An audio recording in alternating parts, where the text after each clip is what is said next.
Thank you. Please be seated.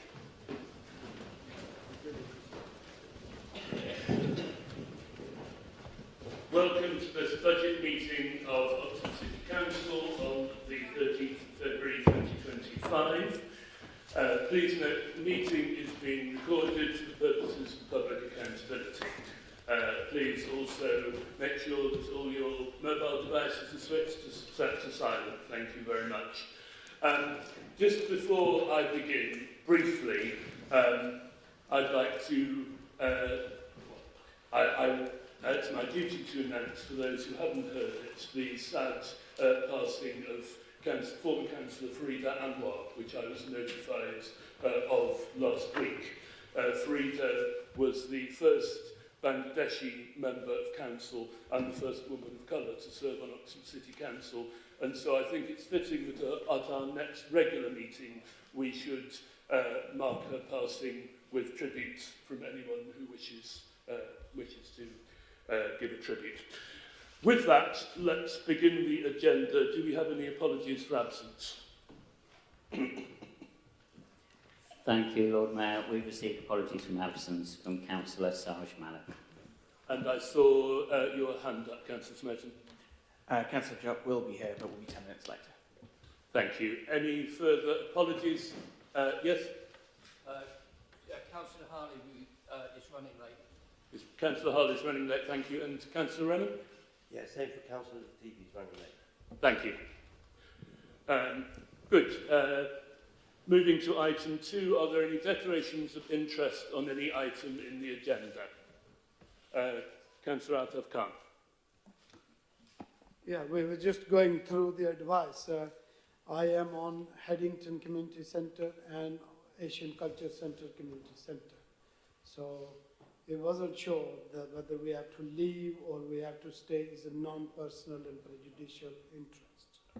Can I have some advice from a legal officer, please?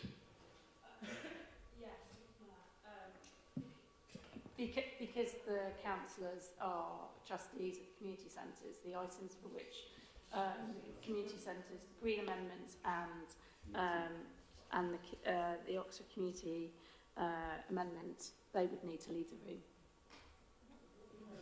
Councillor Smerton.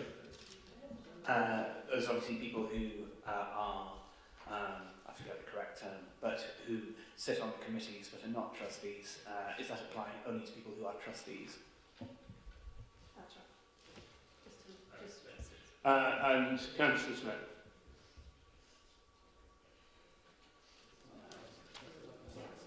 Okay, so, sorry, I do apologise. Sorry, Lord Mayor. Yes, I will then have to declare an interest, which is also in my register of interests as well, that I'm a trustee for Risinghurst Community Association, which helps run the Kicker Centre Risinghurst, and also a trustee for the Headington Community Association, which is also a charity, and I'm secretary for it there. Thank you. Thank you. And I'm Are also, there any sorry, more declarations of interest? I'll go around the room. Councillor Mundy. Sorry, Lord Mayor, I hadn't quite finished, and my colleague had reminded me that I'm also representing this council on the ACC. I think if I'm right in saying you only have an interest for the purpose of this meeting if you are a trustee or an employee, not a council representative on the committee of an association. Okay, I will go around the room in order. Councillor Mundy. Thank you, Lord Mayor. As an employee of Agnes Smith Advice Centre, I have to declare an interest which is on the record that I will not be able to take part in debate or votes on our own Oxford Community Independence motion, amendment, or indeed the Green Amendment, or the budget in total if any relevant amendments or individual amendments are going to be incorporated into the budget in relation to the advice centres. Thank you, that is correct. Further declarations of interest. I see Councillor Henwood and Councillor Wren. Sorry, Councillor Wren. Yeah, thank you, Lord Mayor. So I'm a trustee at Bullingdon on behalf of the council, just to oversee, or I was. I don't think that gets counted, does it? Are you actually a trustee or are you a council representative on the committee?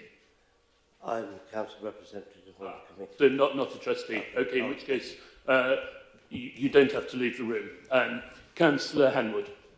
Yes, Myself and Councillor Stairs are both trustees of Littlemore Community Centre. We will be leaving the room when it comes to our proposal. Thank you, Chair. Thank you. Further declarations of interest? I see some hands. Councillor Railton. I'm also a trustee for South Oxford Community Centre, Community Association. Thank you. Councillor Hollingsworth.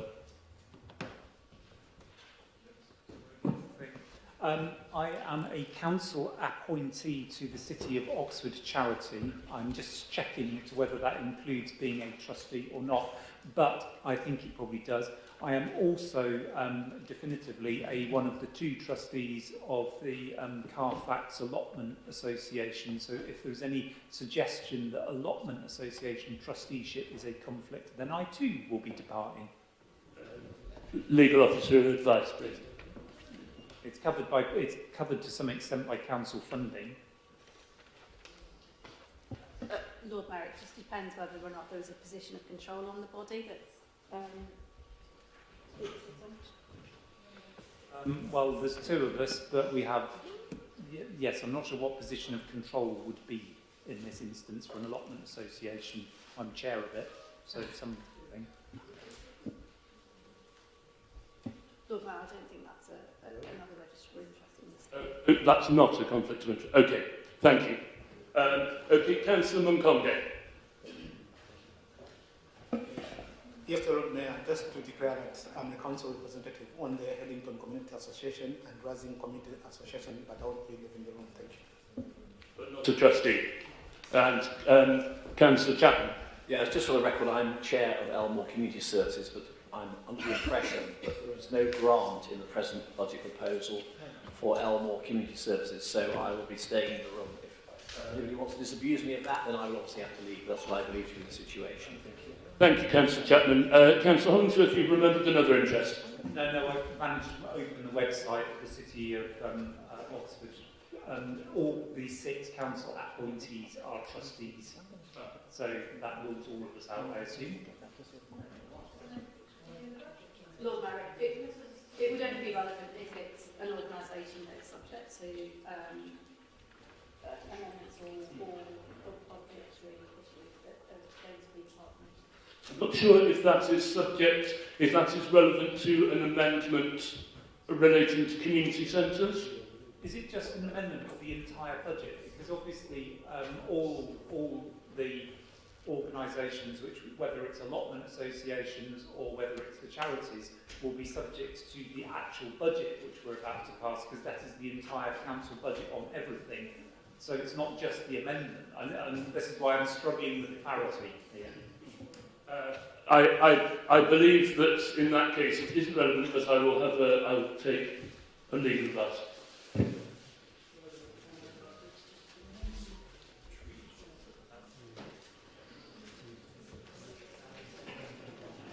The relevance here is if the amendments that will benefit community centre or amendment that will benefit advice centres.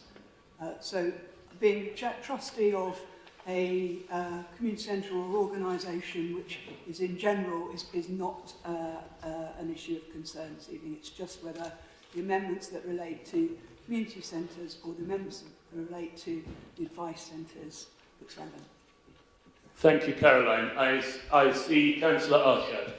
Thank you, Lord Mayor. I am a council representative for the Agnes Advice Centre. Thank you.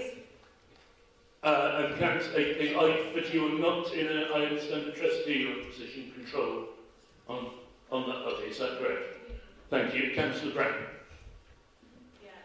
We seem to be really getting very confused at this point, and I think just to reiterate to everybody that it is only in relation to the community centres amendment and the advice centres amendment, and if you are a trustee on any of the beneficiaries of those 2 organisations or, bands, there are many people in this room who are representatives on community centres that are not trustees. And there are many people who are representatives or maybe even trustees on other organisations, but none of those would be declarable interests as I understand it. So I hope we can stop repeating everything that's in the members' register of interest, because otherwise this is going to take a very long time. I believe that advice is correct. I'm looking for confirmation. That's right. The further point of clarity is, of course, that we're not looking at anything that might be in the budget or any organisations that receive funding, because they would ordinarily go through an application process for funding, and so we've specifically targeted those organisations that are the subject of an amendment to the budget, because that is what the decision will be made upon tonight. Indeed. Thank you. Councillor Khan, you had... Just wanted clarity, I think is a bit clear, but I still don't understand what is changed today's budget at today's council. As previously the organisation being mentioned, I've been trustee of those organisations, and for those number of years I have been also voting on the budget, and it never been it's not a personal prejudicial interest, but somehow today's changed. I believe the reason is that there is a specific amendment proposed which would result in those organisations being funded, and that amendment has obviously, because it's been proposed in full council, not gone through the standard process for assessment, which is done on a non-political basis by officers. Therefore, under normal circumstances, a councillor wouldn't have an interest. Otherwise, no councillor would be able to vote on the budget. I believe that's the case. Thank you. Is there any more declarations of interest? Seeing none. Good. We now move to announcements. I have none, Sheriff. None, Lord Mayor. Thank you, Leader. Chief Executive. And we'll be hearing from the Chief Finance Officer in extenso in a short while. Monitoring Officer, no announcements. Good. We now turn to the budget procedure. You have before you in item 4 a copy of the standard budget debate procedure from the Constitution. There is a proposed way that we tackle this meeting, because there are a number of amendments. Has that been circulated?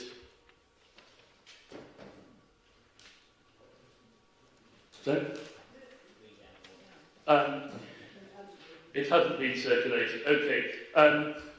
In which case, I propose that we suspend standing orders in part, so that item 11.4.8, which proposes a limit on the time for debate, is not applied, except we agree that the meeting will conclude no later than 9:30. That's a half an hour extension to our normal time, in order to allow time for all budget amendments to be debated. All speakers other than the proposer of the budget itself and the proposer of any amendment are limited to 2 minutes. That the 30 minutes for each amendment to be debated and for the budget itself doesn't apply.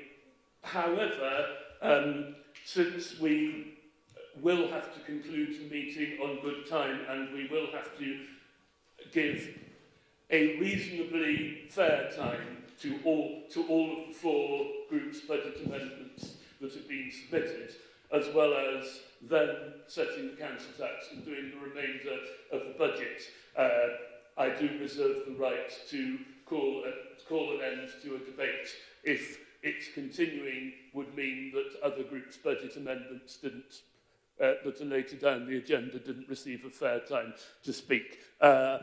I'm going to propose that. I have a question from Councillor Jafari Mabini.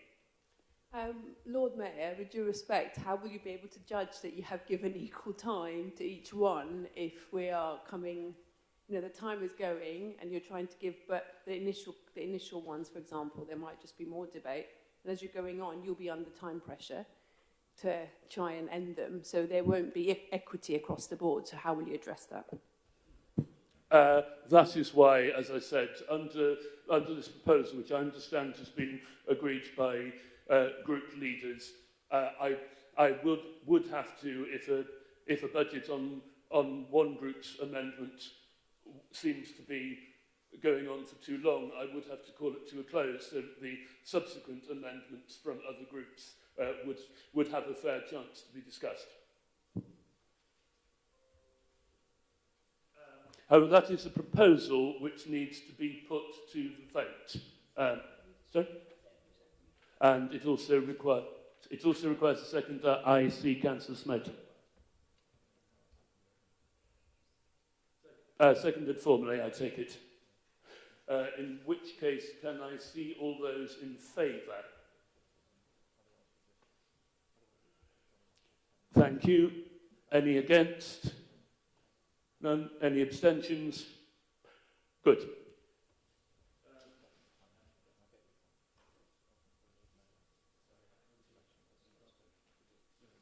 That has been agreed. Thank you. We now move to public addresses relating to items for discussion, that is to the budget. And we do have one. We have an address from Josie Proctor. Hello, welcome. Thank you for coming to address us. Please begin. Good evening, councillors. My name's Josie Proctor, and a few months back you were kind enough to listen to me talk to you on behalf of Oxplay, bringing you a petition about a playground in Oxford City Centre. Now, last time I attended with an emotional support Fox, but this time, as you're voting on the budget, we thought something rather larger was needed. And this represents the elephant in the room. This is the children that can't be in the chamber and the parents who are working for Oxplay that really wanted to be here but are currently bathing and feeding said kids and couldn't be here. Now, when I spoke to you last, I said that Oxford didn't have much needed play space for children and that driving football to the city centre would be good for families and good for businesses. We'd taken the petition to the County Council, who also supported it and want to work with the city on providing space for the playground. The petition was put to a vote and you unanimously voted to support moving forward with the playground, knowing at the time there was no obvious funding source, and thank you for that. Now, no one expected the council to immediately magic up funds for an entire playground, but imagine our surprise when we saw no mention of any funds in the budget for even the smallest amount of development work. If we're all agreed we want to build a playground, then we need to find a small amount of funding to inch it forward. Now, we can only hope and dream that Rachel Reeves' announcement of a growth corridor will conjure up a magic money tree, but before then, we need to keep the project moving forward rather than stagnate for a year. Now, we were equally surprised and delighted to see yesterday, before I wrote this speech, 3 amendments that find funds to keep the process moving. So, thank you all to all 3 parties that put amendments in on this. We're very grateful. The budget you have before you represents the future of our city and is the most important thing you will vote on all year. Now, we acknowledge that a playground is a really small chunk of this, but we urge the council to have the vision to continue with the progress to make Oxford a family-friendly city and both support any amendment at all, we're not picky, that contains funds for playground development, and also to continue your work with the County Council who want to do this to make this a reality. Thank you.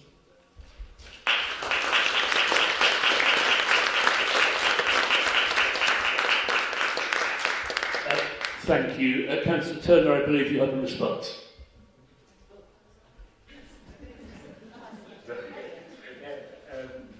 Hello? Yes, thank you. So thanks very much indeed for your address and for your ongoing support for a playground in the city centre. You're quite right, the council unanimously passed a motion on this, and I'm happy to confirm that in the background, lead members and our council officers have been looking at opportunities. Clearly, given the constrained nature of the city centre, it isn't a straightforward project, but it's one we want to see come to fruition. Motions are a bit different setting a budget, and obviously in the budget you need to make the necessary trade-offs to bring forward funding. In addition, experience has taught us to be cautious about putting money in for projects which aren't yet worked up. What that means is that the council has to have the funds at the ready, and if they're sort of not drawn down, that means that they're just sitting at the ready. That means we earn less interest on them than if they're held back. So that's the reason for some caution. Nevertheless, having reviewed the position, you'll note that our administration amendment includes funding for work across the next 2 years on this, and we hope it will enable us to move the project forward. I don't want to underestimate the challenge in finding a suitable site and gaining the necessary permissions, but this will, if needs be, allow us to invest in appropriate feasibility work. And again, thank you very much indeed for taking the time to raise it to us, and also to your elephant. Thank you, Councillor Turner. That concludes item 5. We now move on to item 6. General Purposes Licensing and Licensing and Gambling Act Committee's recommendations on fees and charges. And the agenda item 6A, we have Councillor Miles, I believe. Thank you. So the report before you is seeking your agreement on the licence fees for 25-26 around related to the Licensing Act of 2003 and the Gambling Act of 2005, which relates to the sale and supply of alcohol and late night refreshments and also gambling. There's no substantial variation to the current fees and changes. We can't make money basically out of this. It's just covering the costs and the increases related to each of these fees are to cover the council's costs on this. So I hope that you will support these fees today. Thank you. Do I have any questions or comments? Sorry, that is quite right. Thank you for reminding me. Do we have a seconder? Thank you, Councillor Smeaton, for volunteering. Any speakers on this item? Seeing none, we'll put it to the vote. All those in favour, please show.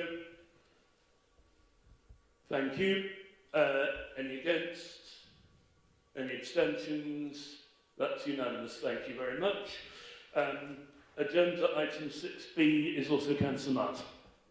Thank you. I think my name is against this report, but I do believe that it relates to the General Purpose Licensing Committee, but for the purposes of just brevity today, I can speak to this point. These are the miscellaneous licensing fees relating to things such as acupuncture, tattoos, pavement cafe licenses and other sort of miscellaneous items that are under this committee. So again, the increases relate to covering council's costs, and again, it's not a profit centre for us, it's just covering the costs. So I hope you'll support this today. Thank you.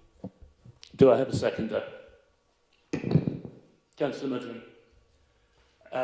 Any speakers on this report? Seeing none, can I see all those in favour? Thank you. Anyone against? Any abstentions? Carried unanimously. Thank you. And item 6C is Councillor Mundy. Those. Thank you. Obviously, the same committee was called for the general purposes licensing fees for the taxis. Committee unanimously approved the increases in charges, which again are to reflect the cost of running the licensing schemes. We actually had a public representation as well from the Secretary of the City of Oxford Licensed Taxi Cab Association. We did make a minor amendment, which was to confirm that the lower rate that is charged for the early adoption of the ultra-low emissions taxis will apply at least until the next Budget Council next year, 2026, even though by that point it will be compulsory to be licensing new vehicles as ultra-low emissions. So, please approve. It's been unanimously approved by the committee. Thank you. Thank you. Do I have a second? Councillor Musman again. Thank you. Any speakers on this item? Seeing none, all those in favour, please show. Thank you. Anyone against? Any abstentions? That's unanimously carried. Thank you very much. Good. We now move on to item 7, which is for noting, but we must note it carefully, the Chief Finance Officer's report on the budget. Nigel. Thank you, Lord Mayor. So this is a report that the Council prepared in my capacity as the Council's Section 151 officer in accordance with Section 25 of the Local Government Act 2003, specifically looking at the robustness of estimates and also the adequacy of the proposed financial reserves. The Council, in considering its budget, should have regard of this advice and also its financial position. Just in terms of the robustness of estimates, as in previous years, the estimates for income and expenditure for the 4-year period, 1st of April 25 to the 31st of March 29, have been scrutinised by the finance team, directors, chief executive, executive members, and the Scrutiny Committee Finance Panel, where we considered almost 100 questions in that process. However, the estimates in the budget are just that. They are based on factors existing at a point in time and the judgment of professional officers as to how these factors may change over time. The Oxford model relies on income streams, and this in turn increases the risk of the overall budget, as we cannot say for certain how these income streams will play out, since many rely on factors outside of our control, such as interest rates, inflation, and elasticity of demand.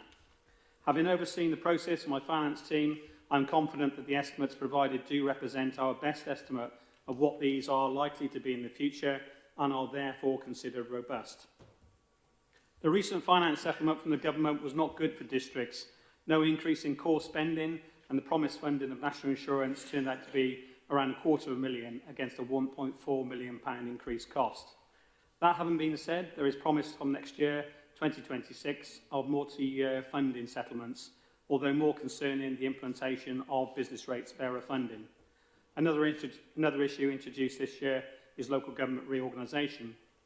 All of these issues add to uncertainty, but based on the financial information we have at present, I'm confident that these are the best estimates that we can pull together at this stage, which represents a balanced budget for the next 4-year period, something that most local authorities can only dream of.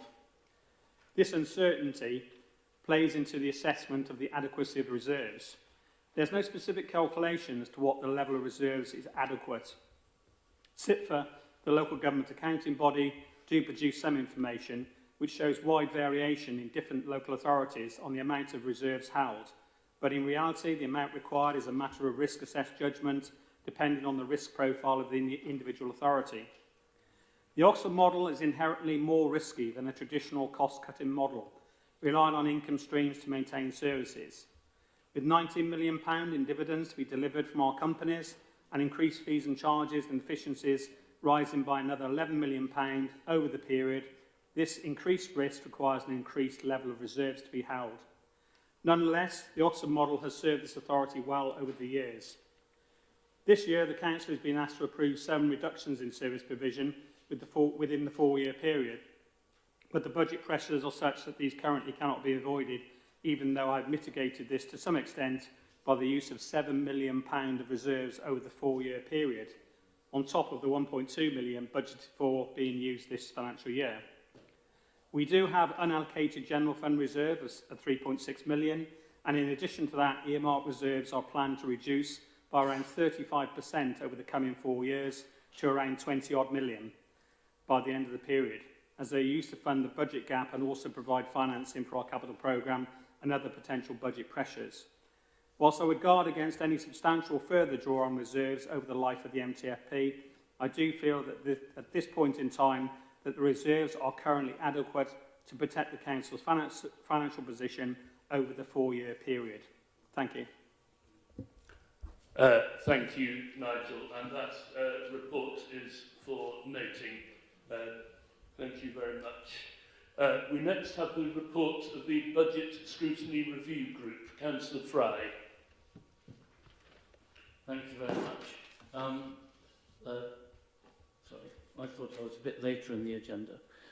You've heard already from Nigel Kennedy, we had over 100 questions posed to officers when we did the meetings with the heads of the different teams, and we've got over 20 recommendations which you have in your paper. I mean, a general comment just to start.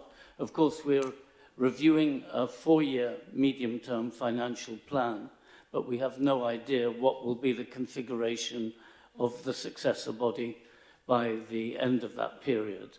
I mean, there are several points which I think I want to raise where we didn't necessarily get cabinet agreement. One was in how we deal with what's called optimism bias, where capital programs are planned and they are not fully achieved. historically about half of the planned capital spending is actually achieved within the budget years. And it was proposed by the Cabinet originally to reduce the optimism bias to 40%. So instead of half not being achieved, only 40% would not be achieved. We thought that was quite a big step, so I think it's been agreed by the Cabinet that the Labour budget, they've suggested 45%, which is what the group suggested. A similar kind of bias that worried us is in the revenue from commercial lettings. We know that many of the council properties do not achieve letting when they want it. St Aldate's Chambers shows you that. And we suggested purely on the increase in revenues, not the overall revenues, but the growth that is projected, assuming everything happens on time. We assumed that 20% be reduced to represent an optimism bias, that they won't be achieved at the time that is proposed. Another theme that came up in our budget review group recommendations was to raise somewhat some of the charges. We, for example, proposed a higher increase in non-discretionary garden waste collection charges, but the reaction was there was a fear of, I think, what they call sticker shock, that too much of a rise might reduce the take-up and therefore lead to no increase in revenue. Another one was to suggest that on things like parking charges, just round up, whether per hour or for longer period, to the nearest 25 pence or the nearest pound. But since so much is now digitized, I think the feeling was that that wasn't very useful, and again, sticker shock was what worried people. A final point, and just in terms of charges, there are various charges where there is a requirement that you cannot do more than recover the full cost. And we recommended that there should be serious analysis, including the administrative overhead costs, to see what upside potential there is without violating the rule on that. There are 2 or 3 other points. We had the perennial request for a tourist tax, but we are informed that this requires primary legislation, so it's just a recommendation at this point. There was some concern that a halving in the permanent number of full-time equivalent ODS officers whose job is to boost recycling rates by going around HMOs and student blocks where there's very high turnover. The permanent establishment used to be 4, and it's now been cut in the budget to 2. And we'd simply ask, could we see the trend in improved recycling rates when we did have 4, and the plateau, since there's only been 2 in place for a period now. And I personally feel this might be a false economy. One novel idea, which I don't know how many of you are familiar with, is that legislation at the start of this year permitted councils to intervene when commercial premises, i.e. non-residential, have been empty more than 12 months in a 24-month period. And we wanted this, and then the legislation allows councils to offer those properties by auction in order to get them occupied and find what would be the market rent for them in this manner. And maybe it would encourage anyhow landlords in the meantime to take action. This, we were told, would require a lot of both planning and legal services time, but I still think it is worth considering. We pressed the council to, this is in terms of social housing, HRA housing, we pressed the council to lobby to change the system whereby if you provide housing through registered providers, you can claim back the housing benefit. Many of the housing providers are not registered, and apparently this has an extra budgetary cost to us of £800,000 in a year. And we were keen that action be taken to try to find ways of increasing the access to registered providers, maybe by working jointly with one or more. Another interesting barrier that we have to taking advantage of opportunities, if we invest as a council, and this is our objective, in improving energy efficiency of our council housing stock, and the tenants are on social rent, we are not allowed to get any of the benefits of energy saving via some form of service charge. That is not allowed by law. So we are making 100% of the investment with none of the benefit for us financially. Obviously, tenants should benefit, but we would also like to make it more attractive for us so that we could finance more such investments. And we wondered whether there are schemes, for example, with low carbon Oxford in its various forms, in order for them to do such investments and then to share the benefit with the tenants to make it financially more viable. Lastly, just a personal comment. I was concerned, and I didn't get support, about cutting the twinning officer post. You know, in the light of Brexit and so on, I thought this would attract support, but it did not. And therefore that cut in officer post is still in the budget. Thank you. Thank you, Councillor Fry. We are asked to note the recommendations of the Budget Review Group and the Cabinet response, which is in your papers. We now move on to the big item, item 9, the budget itself. Before I do so, I note it is 20... and I am in part trying to ensure fairness and also address the concern quite rightly advanced by Councillor Jafari Mardini here. We have 4 amendments. We have, with 15 minutes to speak for the proposal of the budget, 10 minutes to speak for the proposal of each amendment, 2 minutes to speak for anybody else who so wishes. We then need time, a break for any individual amendments to be formulated, the half an hour provided in the Constitution for those amendments to be debated, and of course then we need to pass the council tax and the financial and treasury management strategies.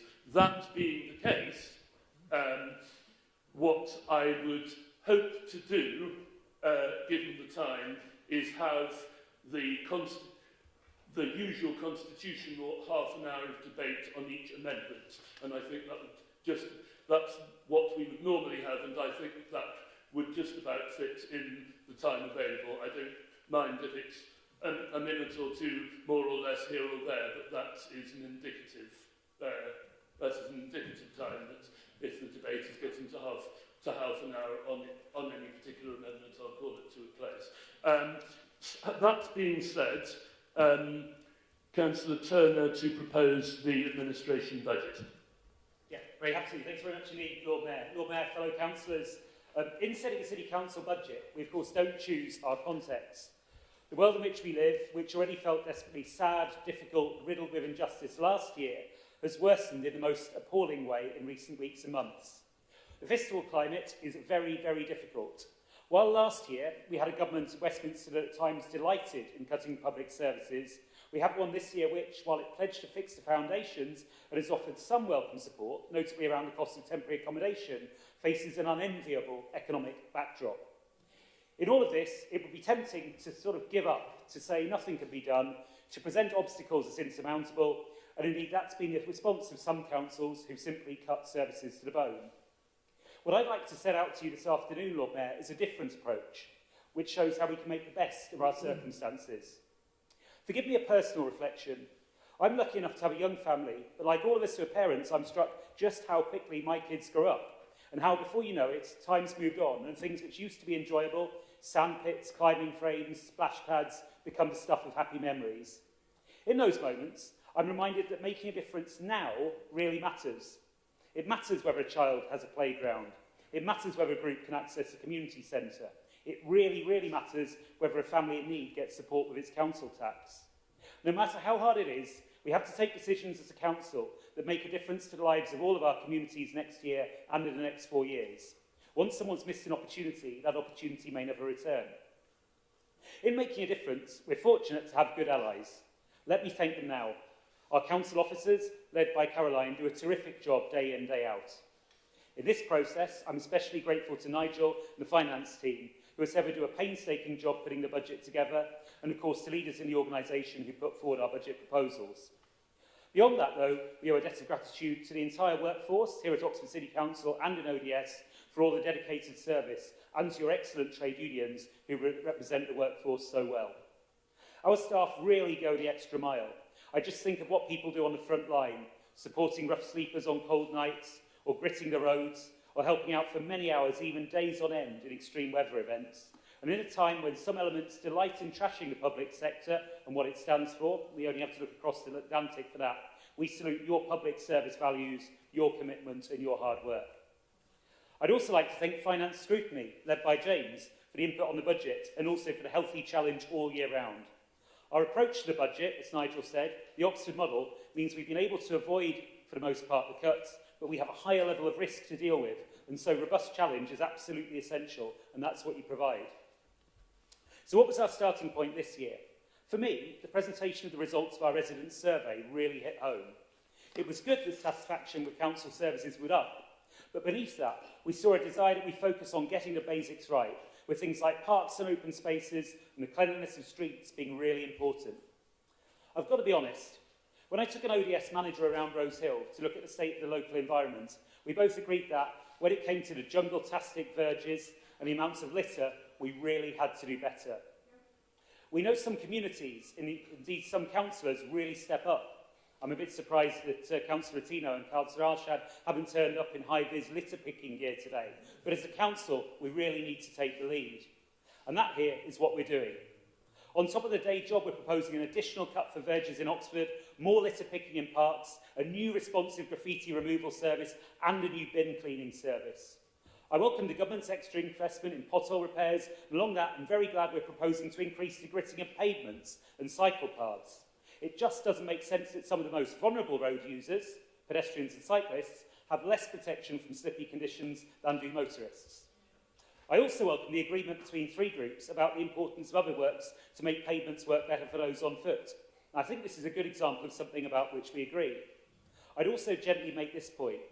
If we want more people to cycle and walk as an alternative to taking a car, then initiatives like better pavements, gritted cycle lanes, and indeed our proposed new learner bike park are a good way to go about it. Of course, as it always does, the resident survey also showed the importance and the impact of Oxford's housing crisis and residents' impatience that we do more. This impatience we share. It's deeply troubling being approached by a family threatened with eviction from their privately rented home through no fault of their own, fearful of the next steps, of being uprooted from their community, their friendships, their children's school. We're glad that the budget proposes over 1,500 new council homes, as well as massive investment in the fabric of our existing council homes and vital energy efficiency work. We're glad the government provided extra funding in recognition of the cost of temporary accommodation for homeless households. Much of this we're reinvesting in improving the service, for instance with our expanded supported accommodation pilot. I'm glad that our amendment today picks up the proposal of additional discretionary housing payment and more housing option support, which will also assist households at the sharp end. As a council, we've been energetic in resisting the conversion of family homes to short lets. Of course, our higher council tax on second homes will kick in this year, but we also propose additional funding for planning enforcement to ensure short lets get permission or are brought back into family use. Our resident survey was actually quite heartening about Oxford's communities, where over 3/4 agreeing that people from different cultural backgrounds and walks of life get on well together in our city. Residents particularly pointed to the importance of parks and community centres in making this happen. We're proposing investment here. with refurbishment of outdoor gyms, a new free play facility on the Lees, feasibility funding for the city centre playground, if we can find a site, the Hinksey Park splash pad, a freeze on pitch hire fees for grassroots sporting groups, and a new learner bike park, as well, of course, as the new community centres at East Oxford and Blackbird Lees. It may be that these initiatives aren't for everyone at every stage of their life, but if it means more happy afternoons for families with youngsters in the sun splashing around, if it means more space for children's birthday parties or older people's groups, if it means young and old can get together, play and exercise in our wonderful parks, then for me that's a priceless investment in our communities. Many local authorities, Lord Mayor, are having to cut back on discretionary services, the things they want to do, which are often the first thing to go when there's insufficient money. As you know, we abide by the Oxford model, deriving income from our 2 wholly owned companies, our partnerships like Oxford, and our commercial property to fund frontline services. It's precisely these sources of income that mean we'll continue with our community grants, including the Big Ideas Fund. And although we reluctantly consulted on a reduction in advice centre funding, we prioritise this, having received some extra funding from government, and now propose retaining it in full for the next 3 years. We also want to keep our outstanding youth ambition work. Those activities, things like holiday activities and youth clubs, are vital for our young people. Indeed, to my mind, they're some of the most important things that we do as a City Council and are a truly brilliant investment in our future. The resident survey was pretty bleak on the economy. Oxford does have a buoyant labour market and many sectors are thriving, but the situation is still difficult for those on lower incomes, as well as some small businesses, especially in sectors hit by COVID. One thing which we can do is help with support of the cost of living crisis, which many face, is in providing council tax reduction support. This year, we'll increase our bandings, meaning for many households there'll be extra support, and for others, making up for a technical change in the treatment of universal credit income that improved in position last year. We'll need to taper this down over the course of the MTFS, as our amendment acknowledges, but we intend to retain full council tax support for those on the lowest incomes throughout the MTFS, making us one of relatively few councils so to do. We also propose business support for businesses outside the city centre and over £9 million of investment in the covered market, all of which will be of real benefit, especially to small traders. And of course, our procurement policies mean that everything in our capital programme, amounting to over £800 million over the next 5 years, will promote the Oxford living wage and offer opportunities to local employers, especially SMEs. In wrapping up, Lord Mayor, I need to acknowledge 2 features of the context in which we're working. First, we're a hung council, and I'm heartened that, when I look at the amendments we'll debate this afternoon, we have an awful lot more in common than sets us apart. I think we'll be debating about less than 1% of the general fund budget. We will encounter near unanimous agreement on the housing, or unanimous agreement, in fact, on the housing revenue account, and indeed near unanimous agreement on the capital programme. I'm sort of secretly hoping, Lord Mayor, that opposition members' speeches will therefore contain over 99% praise of the administration's proposals, because that's what the substance of their proposals amounts to. Seriously though, Lord Mayor, in some ways I think we do have more in common, and I think it's important actually in the current political climate to recognise that from time to time. The second point is this. It's pretty hard to read a newspaper, listen to the news on the radio, scroll on our phones, without feeling pretty low about the world as it is today, and I'm sure a lot of us have been going through that emotion in recent weeks and months. But rather than encouraging us to give up, it should encourage us to tune into what our residents are telling us, think hard about how we can make a difference, really push ourselves then to retain and open up new opportunities for everyone in our city, especially those who need them the most. Our budget gives us the platform to do that, and so I'd like to move the budget, including the amendment tabled in my name.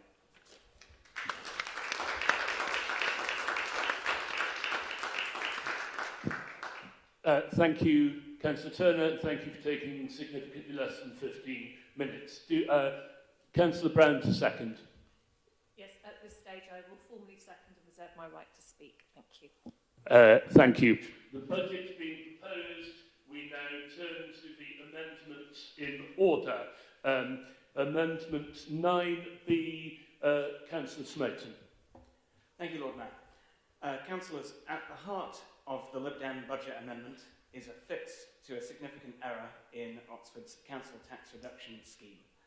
A broken income calculation that had crept in recent years meant that payouts had risen significantly, and none of that extra money was going to the people on the lowest incomes, who already pay zero council tax.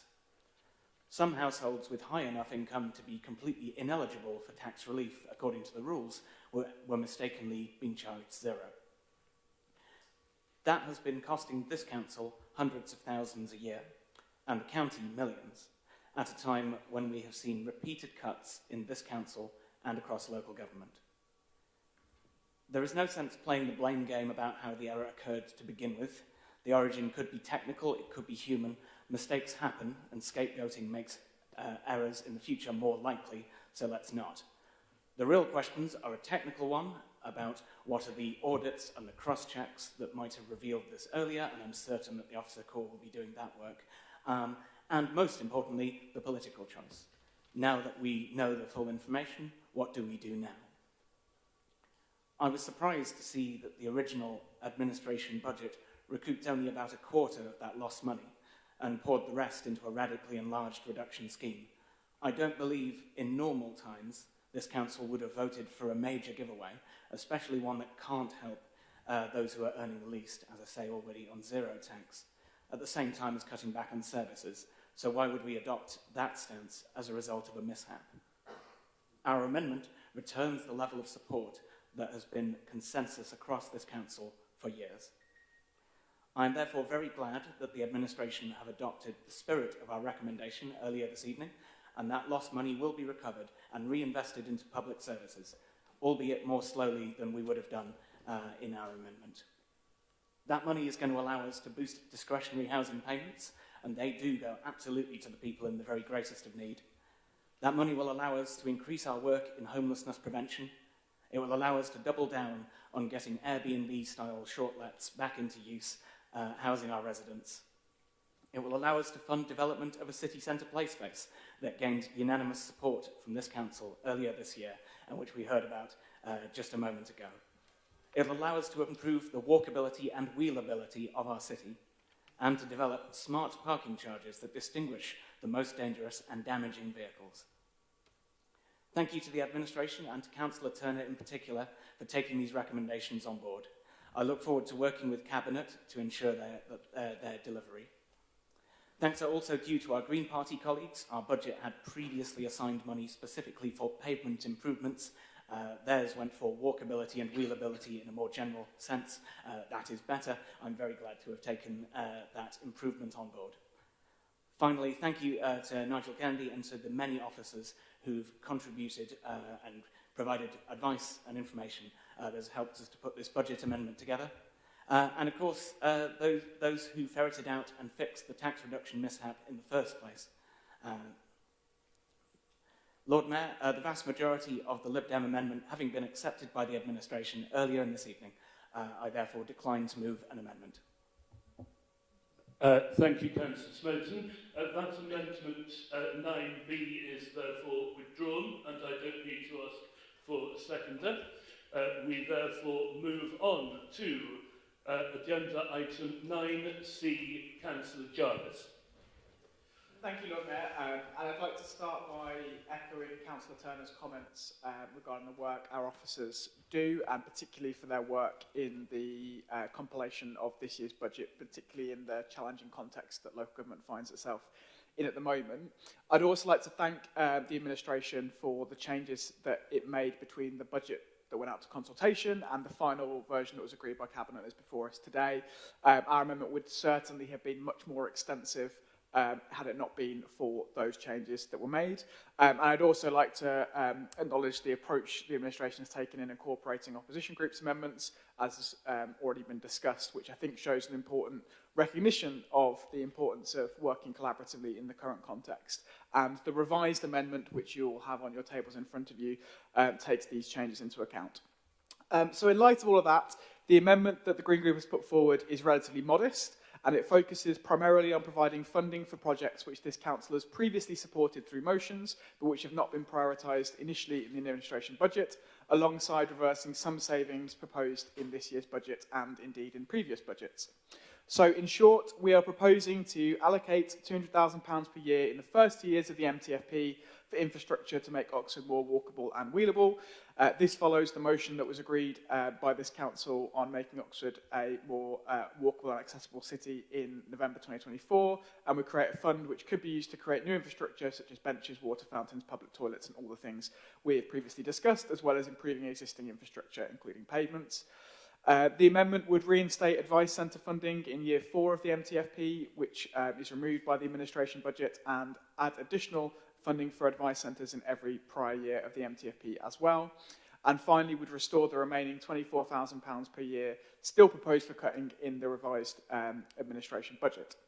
So in order to finance this, we're proposing to make savings in 3 areas. The first of which is to add an additional charge on the non-concessionary rate for garden waste bins. That's a relatively modest increase on an annual charge that would raise £30,000 per year and reflects a recommendation that the Budget Review Group made. We're proposing to remove the additional spend the administration has put forward for graffiti removal. While obviously we're not opposed to that spending in principle, we believe that the relatively substantial price tag attached to that could be better utilised elsewhere to invest in other improvements for our city. And finally, in selling the FC1 number plate, the arguments around which have been well rehearsed in previous discussions. So just to clarify so that everyone is on the same page, as to what the difference between the amendment that was published in the briefing note and the amendment that's before you now. The key 3 changes between those are as follows. So firstly, we've removed the spend on the scoping work for the city centre playground that was in our amendment initially, as this has been covered by the Labour Group amendment. We have, on advice from the Chief Finance Officer, reduced the amount assumed from the FC1 licence plate sale in light, again, of the Labour amendment, and have subsequently included a modest increase in the amount of funding for walkability infrastructure in our amendment overall. And our view is that these small changes proposed by our amendment will be a better use of the funds available to this council and will deliver greater improvements to our city and the residents that live here. Thank you. Before I ask for a seconder, at what point should members who've declared an interest on advice centre funding leave? Sorry. Councillor Mundy has already left the chamber. Councillor Mundy has already left, thank you. In which case, my apologies. Do I have a seconder for the budget? Thank you. Do you wish to speak now or reserve your right? I'll speak now, please, Lord Mayor. I beg your pardon? Yes, I'll speak now, if that's okay. Please go ahead. Thank you, Lord Mayor. At the full council meeting before last, we voted to make Oxford a truly walkable city. And at the last council meeting, I asked about when and how we would begin to take action on that motion. The Green Group's alternative budget seeks to put money where our mouths are by investing significantly in the labour and infrastructure needed to improve our city's public spaces, making them more accessible and inclusive with benefits for all. I may at this point sound like a broken record, but it is worth repeating some of the key messages that voting for this amendment will send. Walkability is especially good for women and children, younger people and older people, disabled people, people of colour, and despite some claims to the contrary, working class people. It's good for physical health, mental health, and the environment. But to do it properly, we need to invest properly in public spaces through benches, toilets, water fountains, trees, lighting, signage, and other proposals which we have made, such as a walkable map for the whole city so that we can invest in a sensible and strategic manner. I urge you to vote for this amendment for the public benefits it will bring to all of our residents. Thank you. Thank you. Can I see any members wishing to speak on this amendment, please? I see Councillor Turner. Sorry, that came sooner than expected, but I normally seem to go just at the end. But I'm happy to do it now, particularly if nobody else wants to join the fun. I just don't want to push to the front of the queue. That would be, you know, not nice.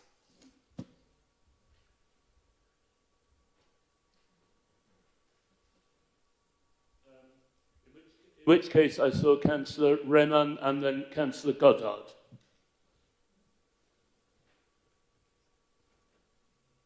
Thank you, Lord Mayor. First of all, it's good to see that the 3 main parties are all about the same and aligned on everything. That's quite interesting. There's a couple of things. This actually might be a question, really. So we had it in the motion before, and we've had it repeated today. So I don't understand why a person of colour, or me, would benefit more walking than somebody that was of non-colour. I get they might be better for children, I get that, but I don't understand the difference between a person that's of colour and that's not of colour. So I'm just interested in that. We've gone through, so on the stuff about what you actually want to fund it for, I disagree with selling the number plate because that's a valuable asset and we should keep that.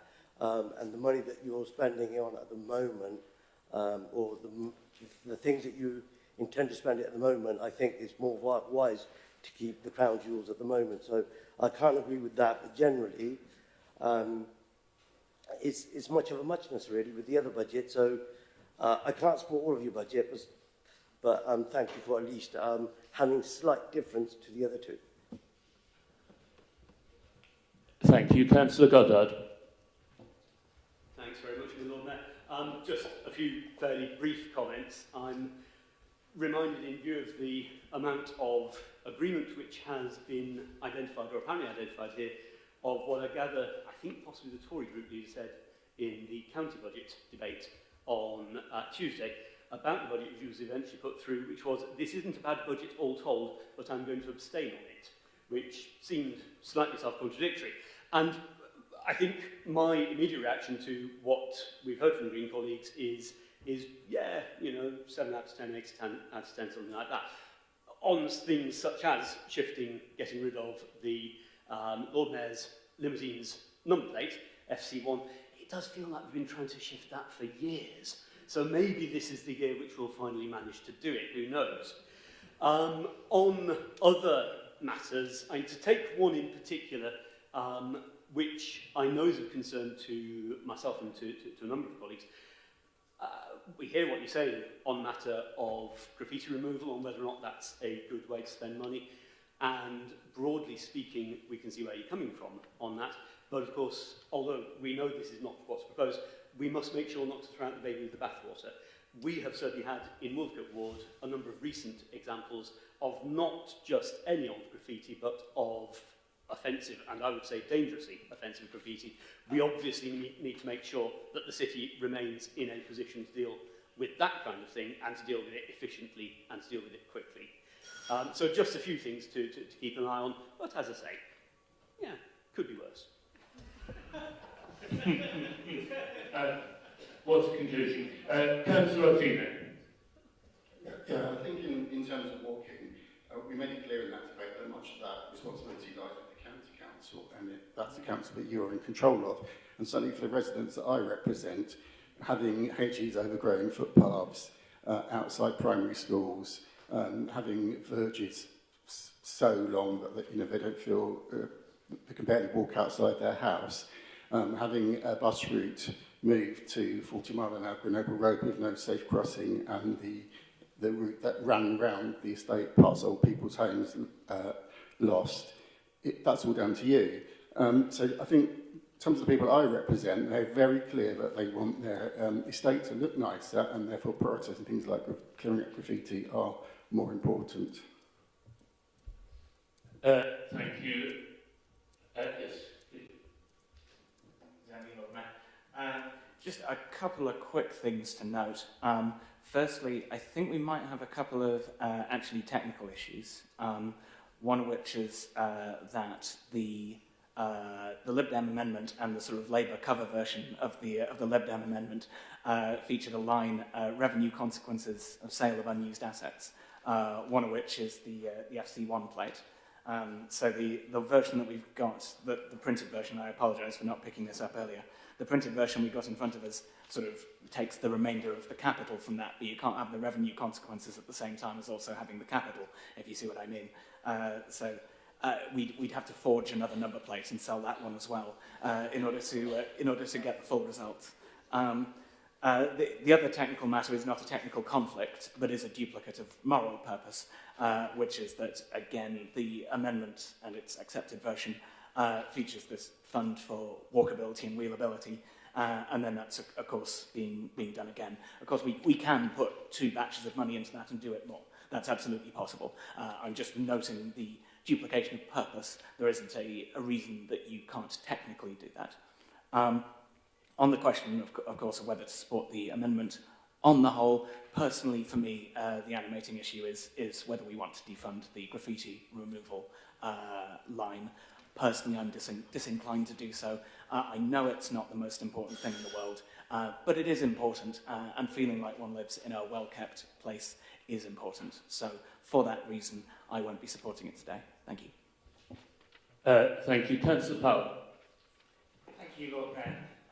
I know the debate we've already had around, around the issue of graffiti.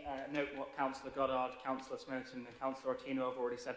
I do think it's really, really important to be clear here that what the proposed change we're making is to remove additional spending. So in terms of offensive graffiti, I'd expect that would still be dealt with. But I think there's a real important point here to make about the issue of what we are proposing around advice centres. Advice centres obviously have suffered, like many other services, with issues of inflation. So even whilst the proposal in the Labour amendment now is basically to keep funding the same for subsequent 3 years, this does leave us in a position where, in effect, the level of service provision will continue to go down. Our amendment actually introduces additional funding for advice centres, and speaking for myself, maybe, I would much rather have the vital role advice centres play better supported by this council than have additional money going towards graffiti, as important as that is. So maybe this is a point of principle to me, but I think given what, given the vital services advice centres deliver, many of our residents would be more appreciative of that expanded funding than, in fact, of the graffiti removal. And for me, I think that's one of the key elements of our proposal, as well as all of the walkability points already noted. Thank you. Councillor Redson. Thank you very much, Lord Mayor. So I thought I would just speak briefly around graffiti removal and what actually currently happens and what the proposal is. So at the moment, offensive graffiti, as Steve has already mentioned, basically we do deal with pretty well actually. It basically gets expedited, gets dealt with really quickly. However, your sort of like common or garden like kiddie scribble in inverted commas, or just like tags, you know, just like stuff on bus shelters, stuff on signs, that kind of stuff, that gets bundled together and done by ward. Picked up on Fix My Street, this kind of stuff, and then so it can literally be months before it's dealt with. And I'm certainly of the opinion that stuff like this, if you don't keep on top of it, really does drag areas down, like it does. I actually hate this so much. I have bought the chemicals myself and have been known to do this myself. Like, I really do hate it, and I really do think that, yeah, it drags areas down. So I think, you know, in the kind of light, in the sort of spirit of, you know, trying to do the basics well, you know, having pride in the city, making sure residents feel like there is pride in the city, and this is very much where, yeah, this proposal is coming from, and is why I will not be voting for this amendment. Thank you. Do I have any further speakers? Seeing none, Councillor Turner did request to reply. Please come in. Thank you very much indeed, Lord Mayor. Maybe turning to, I think there's 5 points to cover here. One, actually, I think there's less of an issue about the sale of assets like the number plate. To be clear, where I'm coming from on this is it's never been included in a budget consultation. I think before we do something like that, it's worth consulting. Because, and I think it would be, I mean, Councillor Gollard's right, it's been talked about before, but it hasn't actually been consulted on, and that would be a shame. So where we're coming from is if the budget consultation showed up something people wanted to do, which I think it might well, then we would put it into practice, otherwise we need to rethink. When we think, I think Councillor Smoke and I are of one mind on this, that should go into reducing borrowing, so if we put in 20k each year, you could also take it as a one-off, that would also be possible. Those are just choices. Personally, I think using it to reduce borrowing and keeping it for the long term is the wise thing to do. In terms of graffiti, Councillor Railton makes the point really well. It is really, really bugging for people if you've got something which is not offensive, but is just really unsightly, and it just drags the whole area down. It's one of those sort of broken window things, you know, where you get one broken window, you get more. You get one tag on the bus shelter, you get more. You get one person writing appreciation for their local councillor. Well, you know, I don't know. You get my point. And so that's why we want to expand that. On capital, there's been some bits being put in here on capital programme.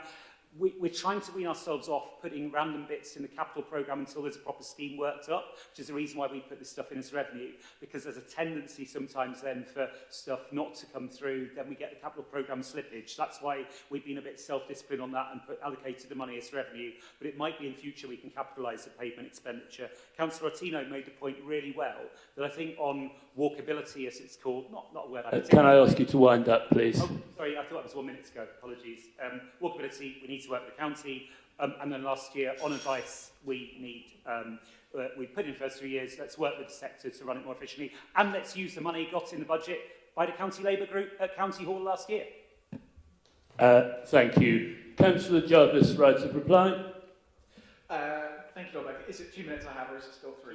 2 minutes, okay, I'll be as brief as I can. Just by starting by saying the heaviest criticism we've had this evening is that it could be worse, which is an improvement on previous years' responses to our amendments. So I think that we should be pleased with that. But nonetheless, just to respond to some of the points that were made in this, when it comes to the various points we made around walkability, yes, we know and acknowledge that a huge proportion of this work needs to be done by the County Council, but the motion that was passed by this Council specifically said that it would invite bids to the budget process, and that is exactly what this is. On the question about, I guess, the thrust of the amendment, which is an allocation, what we do, how we prioritise the funds that we have, my view and our group's view is that investing in our advice centres, which provide a net benefit to our city and help out some of the most vulnerable residents in our city, is a significantly better use of spending in the tight environment that we find ourselves in than dealing with graffiti removal.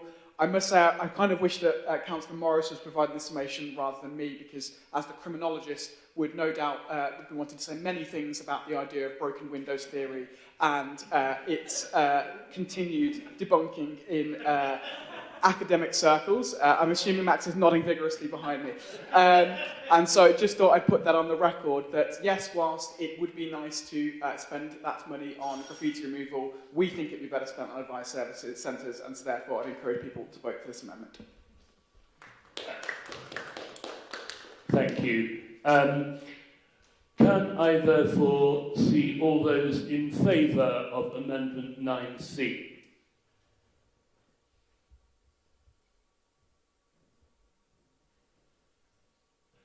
Thank you. All those against? Any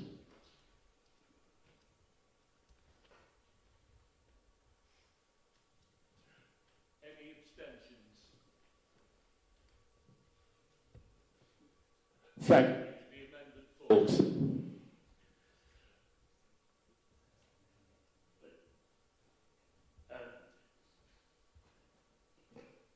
We now move to... we have some movement. We now move to agenda item 9D, which is the amendment proposed, I believe, by Councillor Yatesman. Please go ahead. Thank you, Lord Mayor. Our budget amendments are guided by the priorities we've heard directly from residents. We are refocusing on key community assets, the parks, the community centres, and community safety to ensure they remain at the heart of our plans. We believe that well-managed and well-funded community centres are vital hubs for local services, providing essential support to residents. Rather than pushing the centres towards self-funding, which risks losing the diverse services they currently offer, we have removed those proposed savings and are committing $250,000 in capital expenditure to improve our community centres. Specifically, we have prioritised Little Moor Community Centre, which has been badly overlooked and urgently needs upgrades such as new fire doors and double glazing. This investment will ensure our centres remain fit for purpose for the future and ready to support further service improvements. In addition, we are introducing a roving advice officer, so somebody who will spend half a day, perhaps per centre, assisting residents with council service questions and other local issues. This dedicated support will be particularly valuable for residents who find digital services difficult to access or struggle with some of these complex issues over the telephone. We have removed the proposed feasibility study for a bike park, and instead we've introduced bikeability schemes based at the community centres. This approach will deliver a broader, more cost-effective cycling programme in a shorter time frame, helping younger and newer cyclists build confidence and stay safe on our local roads. We are making a clear commitment to children with special needs by ring-fencing funding for dedicated services within our community centres. This ensures that the provision for these children and their families is not lost within the broader schemes. We are also committing £250,000 as capital expenditure to improve local parks. With green spaces shrinking due to housing development demands, it's essential to invest in their safety and accessibility. While we have removed the cost for replacing the outdoor gym equipment proposed by our Labour colleagues, we are open to funding it from the proposed capital expenditure if it is deemed the best use of those resources. Our priority is to enhance safety and security in parks, which should be spaces where families feel safe, not areas plagued by drug activity and antisocial behaviour. As with our community centres, we are separately ring-fencing some funding for children with special needs within park improvement projects, ensuring these investments serve everyone. We are also proposing improvements to the wood farm shops. It's an area that's experienced issues in the past with antisocial behaviour, forms an important local hub and is desperate need of some investment to create a better, safer and more welcoming environment for residents and visitors. Finally, we are proposing a feasibility study for a park and ride service based in the Unipart area to support East Oxford. This study would assess the financial viability and potential benefits for both visitors and residents, including how the scheme could complement or adapt to future decisions on the Cowley branch line. We believe these proposals represent meaningful investments that would directly benefit local residents, strengthening community centres, improving parks, supporting vulnerable families and addressing local transport needs. We hope you will support these measures as vital steps in building a safer, more inclusive and more connected community. Do we have a seconder? Lord Mayor, can I ask a question of our officers? And I don't know if it's a point of order, but I'll ask it in a neutral way if it's intended to be helpful. There were two moments in Councillor Yateman's speech where he referred to things in his amendment. One was about, I think, not having the income targets on community centres, if I heard that right. And then the other was on the feasibility for a park and ride. But when I look at the document which is linked to the agenda, and I thought I had seen some of those points, to be fair, in what I'd read from his group, yeah? But when I look at the PDF link on item 9D, alternative budget proposals, independent Oxford Alliance Group amendments, those points are not there.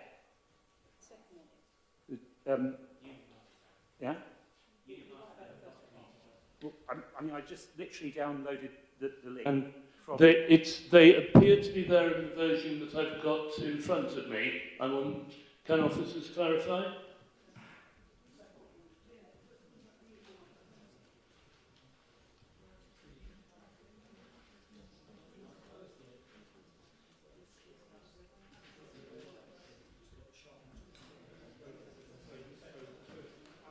I'm wrong, yeah, the Unipart one, apologies. My bad, the Unipart one does seem to be there. Yeah, I'm sorry, my bad. Right, and the communities one isn't, yeah. Point of order therefore withdrawn. Thank you. I saw Councillor Raymond as to second. Yeah, can I reserve my right to speak? I thought second. Thank you. Do I have Members wishing to speak on this amendment, I see Councillor Miles. Thank you. Members of this council, I note you wish to provide funding to cover start-up costs of delivering bikeability training at existing community centres. As you know, it's a national cycle training programme and it helps you learn practical skills and understand how to cycle on today's roads. Indeed, only yesterday, I saw primary school children hard at work undergoing their training in the streets in my ward. It's an excellent scheme, and of course, funding more provision of such training can mean more children can be trained, and offering it from community centres is a nice idea. But firstly, bikeability training is already funded for children through the County Council and offered to schools. Unfortunately, there's also a shortage of qualified instructors here in Oxford, so further expansion is limited by that. Equivalent funded schemes such as Joyriders target adults and help them build their confidence and encourage women of all backgrounds to learn this valuable life skill. Secondly, to address your point that funding has been reallocated to what you call inferior schemes, I note that you've cut the funds for the Learner Cycle Park. Respectfully, I disagree with your alternative budget choices.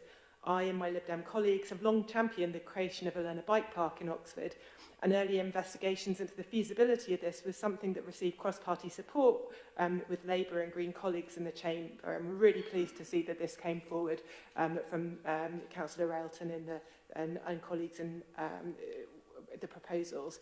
As children, we need to walk before we can run. Likewise, we need to learn to cycle before we cycle with confidence and understand how to cycle on today's roads.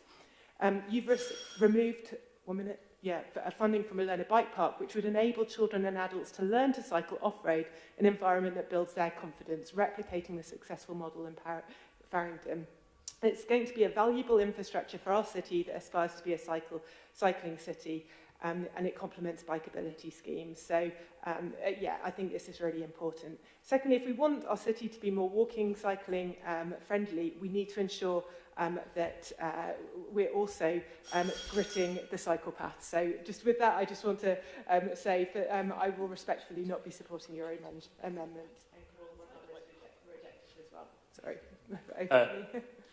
Thank you, Councillor Mudd. For the avoidance of doubt, the bell ringing is the equivalent of Councillor Turner in his moonlighting job, blowing a whistle and waving a red card vigorously. Yeah, right.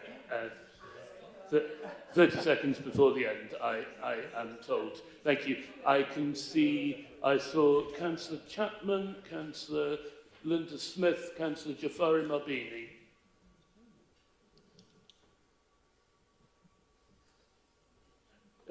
Councillor Chapman. Yeah, thank you very much, Lord Mayor. I won't be supporting this amendment, and I just want to draw attention to two particular issues as to why not. In the recent cold weather in my own ward, there were a significant number of accidents around the fact that we are not gritting key bike paths and pavements. A number of people ended up in the John Radcliffe Hospital as a result of this, and the costs, therefore, upon the health service were significant. And therefore, it would be a false economy, frankly, to take out the budget proposals that relate to the gritting of key bike paths and pavements. The second observation I would make is that we already, in effect, have what Councillor Yateman is asking for in the roving City Council advice officer. We have locality officers in this council who are often based in our community centres for part or whole days of the week to give advice generally to the public who happen to be passing through. In addition, we have revenues and benefits officers who make regular visits out into the community. In my own ward recently, one of the most informed of them spent the whole morning dealing with certain benefit issues on behalf of those people who dropped in to ask for advice. So, to be honest, Councillor Yateman, these mechanisms to help people get across revenues, benefits, council tax issues and everything are already in place. There are even people based in the food larders for half to 1 day a week, which is a recent innovation that we have brought in. So I do think it would be unnecessary to spend £50,000 on that proposal. Thank you. Thank you. Councillor Linda Smith. Thank you. I'm slightly confused because in your speech, Councillor Yateman, you referred to the what you referred to as the self-funding of community centres. I don't think that's actually reflected in the budget we've got before us. But I just thought it was worth saying that, just to be clear, what that refers to, it doesn't affect, the community centres which are run by associations such as Littlemore, which is one that you seem particularly concerned with this evening. It's about the community centres like Rose Hill, like Blackbird Leys when it's built, like East Oxford Community Centre when it opens later this year, which are directly managed by the City Council. And it's about optimising the use of those in terms of the number of people using them, the number of bookings, and yes, making sure that where there's commercial use of it, that they are paying an appropriate market rate for it in order that we can continue to offer it, you know, at an affordable price for local groups and voluntary organisations and general community use, which is what the community centres are built for. So I just wanted to explain that for everybody's benefit. Thank you. Councillor Jafari Maldini. To be honest, I'm really slightly baffled by some of the tone of discussion, which I'll come back to when I make my budget amendment, because we are making a huge amount of cuts to sales services, which is really awful. But going back to the amendment, the IOA budget, I have 2 points really. One is that Councillor Miles just spoke of the bike parks and the issue being that there's not capacity for teaching and for training already. There are actually quite a few places where people can cycle. I've been along with Muslim community, women who've had that training and elsewhere. The issue is we haven't got enough capacity for people to do the actual training because of the fact that Oxford is very expensive to live in because of the university in no small part. So it's actually having another bike park doesn't solve the issue that we don't have capacity. It's like saying, we'll just say we're going to offer an in commissioning, you say, okay, we're going to accept this many other cases that we're going to treat, but we don't have the staff to really do what we need to do. That's the issue. So I don't really have a problem with the amendment that's been put forward, because I think both issues exist, whether you have a bike park or not, which is there's not people who are getting paid the right amount to live in Oxford who can deliver that training. And on the gritting of the cycle paths, I'm all for having safe paths, but what I don't understand about the conversation here is that we often say about statutory services and what's county's job and what's not, and whenever there are difficult conversations, we say that's nothing to do with us, it's to do with county. But whenever it suits whichever group, people start then supporting schemes that are not to do with us, but to do with county. So is it that we put political choices where we want to make them, or is it that the roads are nothing to do with us? We can't have both. Councillor Redd. Okay, so I have a few short points. So I must admit the vibe of, yes, removing the bike park funding and putting CCTV in parks is a slightly odd one. I mean, I've actually never heard of anybody who's asked for CCTV in parks specifically. I think, you know, the sort of roving CCTV program we have, where there are hotspots for drug dealing, I think is actually really effective. But, you know, just kind of blanket CCTV coverage of parks is honestly genuinely quite an odd and confusing vibe. I mean, I thought I would briefly explain what a learner bike park actually is, because I think there's a reason, you know, some justifiable confusion about what this is. I mean, it's essentially very minimal kind of road layout, little tiny junctions, little tiny road signs. You know, kids of all ages, adults can basically roll around on it in their own time, in a park, you know, away from roads, and can just kind of learn under their own steam at their own pace. I mean, you know, the sort of 25k put in there for bikeability for a single year, you know, is not equivalent for what is essentially an evergreen asset, which requires basically next to no maintenance because it's effectively some signs and some pavement. So yeah, I do sort of very much reject that premise. And yes, I think coming back to Councillor, yeah, the point about sort of picking up after the county, and yes, you know, this City Council has done that, has been doing this for a few years now. So, you know, youth service, we provide that. The extra verge cutting, we do that. And now gritting pavements, we are doing that as well. So, yeah. Councillor Sanderson. Thank you. Yeah, might cut the budget allocated to the gritting of cycle paths and pavements during icy weather. It's an issue that's recently come to support, and more funds to support this is a very welcome development. I mean, we see people slipping all the time, you know, first thing in the morning, walking dogs. and ending up in A&E at the moment is not much fun, as we know. Instead, it seems from your budget allocation you'll prefer more people to jump back into their private vehicles rather than walk or cycle at the sign of a little frost for fear of slipping on the ice.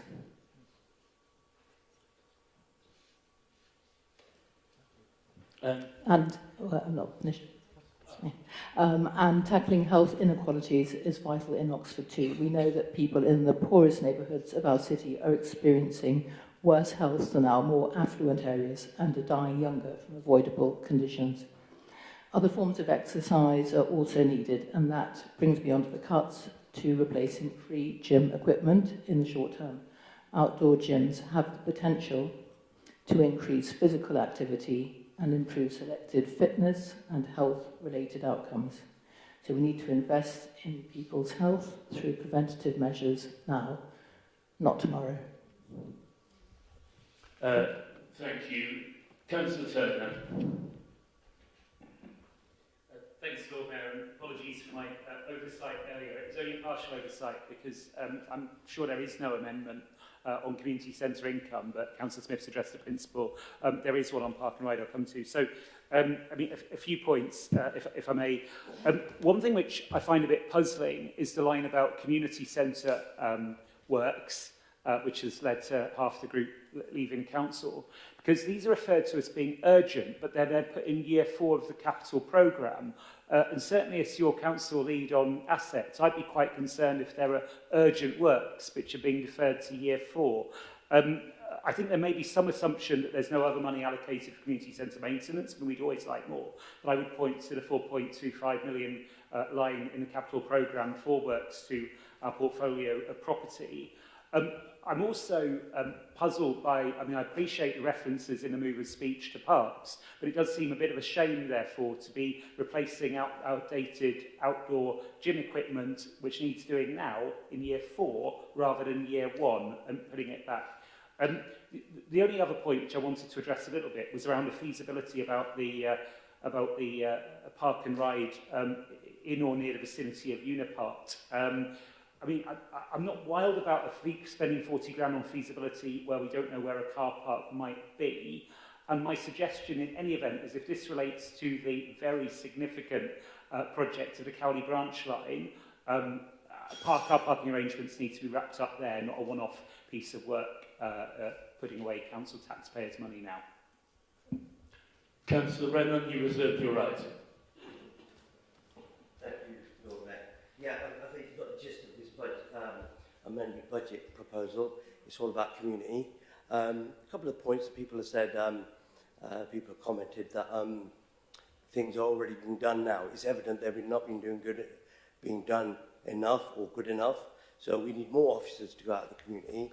And about bikes, it's about going to the community centres, so going to where the people live, not having a bike park outside somewhere where everybody has to take their bike and drive to.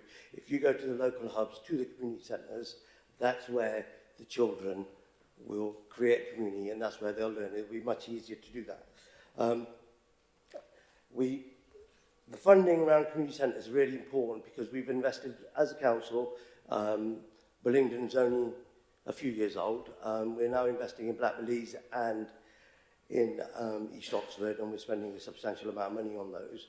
So we really, really want to give all our people, all our community volunteers, although I appreciate they're run by the council directly, confidence that we believe in the community centres. Now, we've done a major piece of work investing in that money, but then if we are threatening to or thinking of taking away money later on and making them more self-funding or more expensive, the perception, people may lose confidence. So we don't want to have elephants sat there with people losing confidence and not using them. So I think that I would hope that this budget is an alternative budget.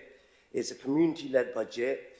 We've got the park and ride there. We're not against, this budget's not against people walking. Actually, that park and ride would make the main Cowley Road or Cowley Intercity Centre.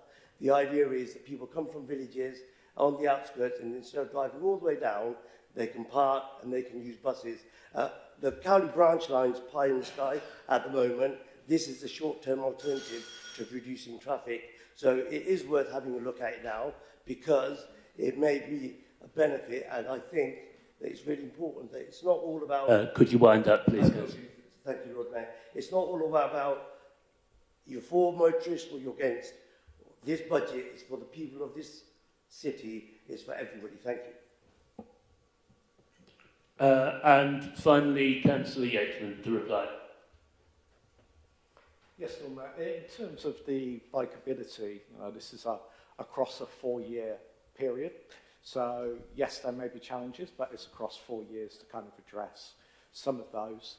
The gritting is still in the budget at a slightly reduced level. The initial proposal has a high amount in year 1 and then less across the other 3 years. We've more balanced that out. In terms of the community centre as well, the spend being in year 4, I think that's kind of the way it's been split in terms of the capex, but obviously if we can do that earlier, that would need to be addressed. And in terms of like the spend in terms of the equipment for exercise, etc., as we say, we are happy if the gym equipment is deemed the best use of that money in terms of facilitating improvements in people's health. That's part of that 250,000 that's already earmarked there. Yeah, thank you very much. Thank you. We will now take a vote on Amendment 9D. All those in favour, please show.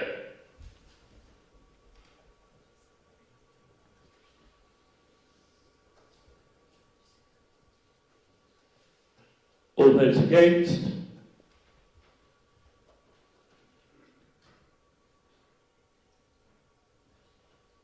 Any abstentions?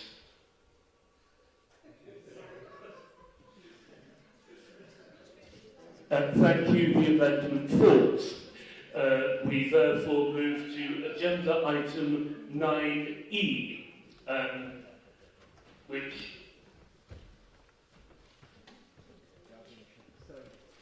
and I believe Councillor Jafari Mabini to propose. Thank you, Lord Mayor. I want to start by saying a big thank you to Nigel Kennedy and all the officers who have really worked really hard to try and limit the damage. And that's the damage of the £3.485 million of service reductions and additional charges that is being proposed today. The overall budget and the overall picture is really, really grim, both nationally and locally. There is £6.2 billion of cuts to local government budgets in the next 2 years. And despite what Rachel Reeves keeps telling us on the telly, government budgets are not like household budgets. Austerity is a choice, and sadly, there has been a Labour austerity budget nationally and locally. There have been huge cuts in customer, and I'm going to call them residents because they are residents, resident experience. We are a public service, and so it's our residents' experience service that's being cut to the tune of £400,000. Governments, I'm sure I don't need to remind any of you, can issue new debt and use contra easing. In 2008, with the crash and helping bail out the banks, and with the pandemics where big businesses were bailed out because, you know, it's really crucial that shares are still paid out to shareholders, etc. So further hollowing out of public services is a choice, and it will affect the lives of our residents and those who can least afford it and who are really struggling to pay the bills and to live in our city, which is fast becoming gentrified, with a lot of baked-in inequality across the city, which I see both as a medic and out in Northfield Brook. And it will affect lives, and I really hope that especially the Labour members here will act and lobby for an end to austerity, because that is what's needed. I also want to acknowledge and thank the campaigners that we saw outside on our way in. In some parts of the city, only a third of residents actually voted So 1 in 3 people voted, 2 in 3 did not think their voice mattered. And that is the thing I hear most consistently. I don't matter, my voice doesn't matter. And that is actually a crisis of legitimacy that we're all facing. And only 1 in 2 people voted in the last general election. So thank you to the campaigners who are standing up for the residents and for their hard work, dedication. And we have deep-rooted social economic problems in the city. There, in my area of Northfield Brook, there are housing repairs around damps, doors, gardens, changes to gardens that have taken so long to get done that the elderly who required them are now housebound and can't use them. Really sad. There are increasing bulky waste charges, and we are having a rise in council tax as we expected.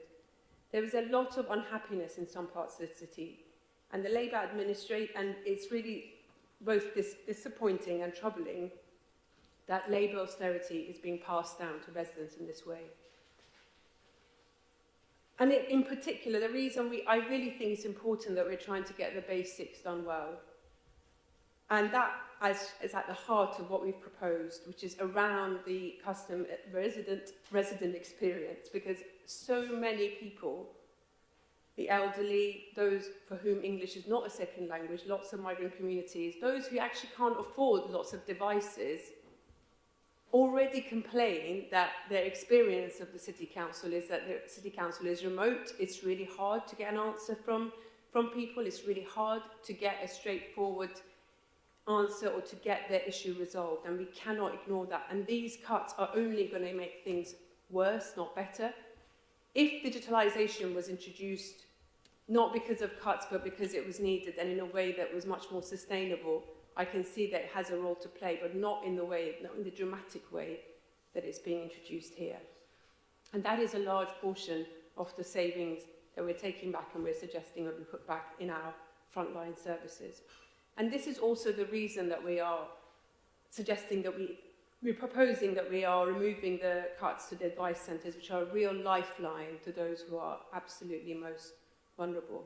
We've already had discussions around graffiti and the importance of it. People really want to live in somewhere clean and tidy, and they care about where they live. So they don't flight it because they like it. They flight it because they can't afford the charges.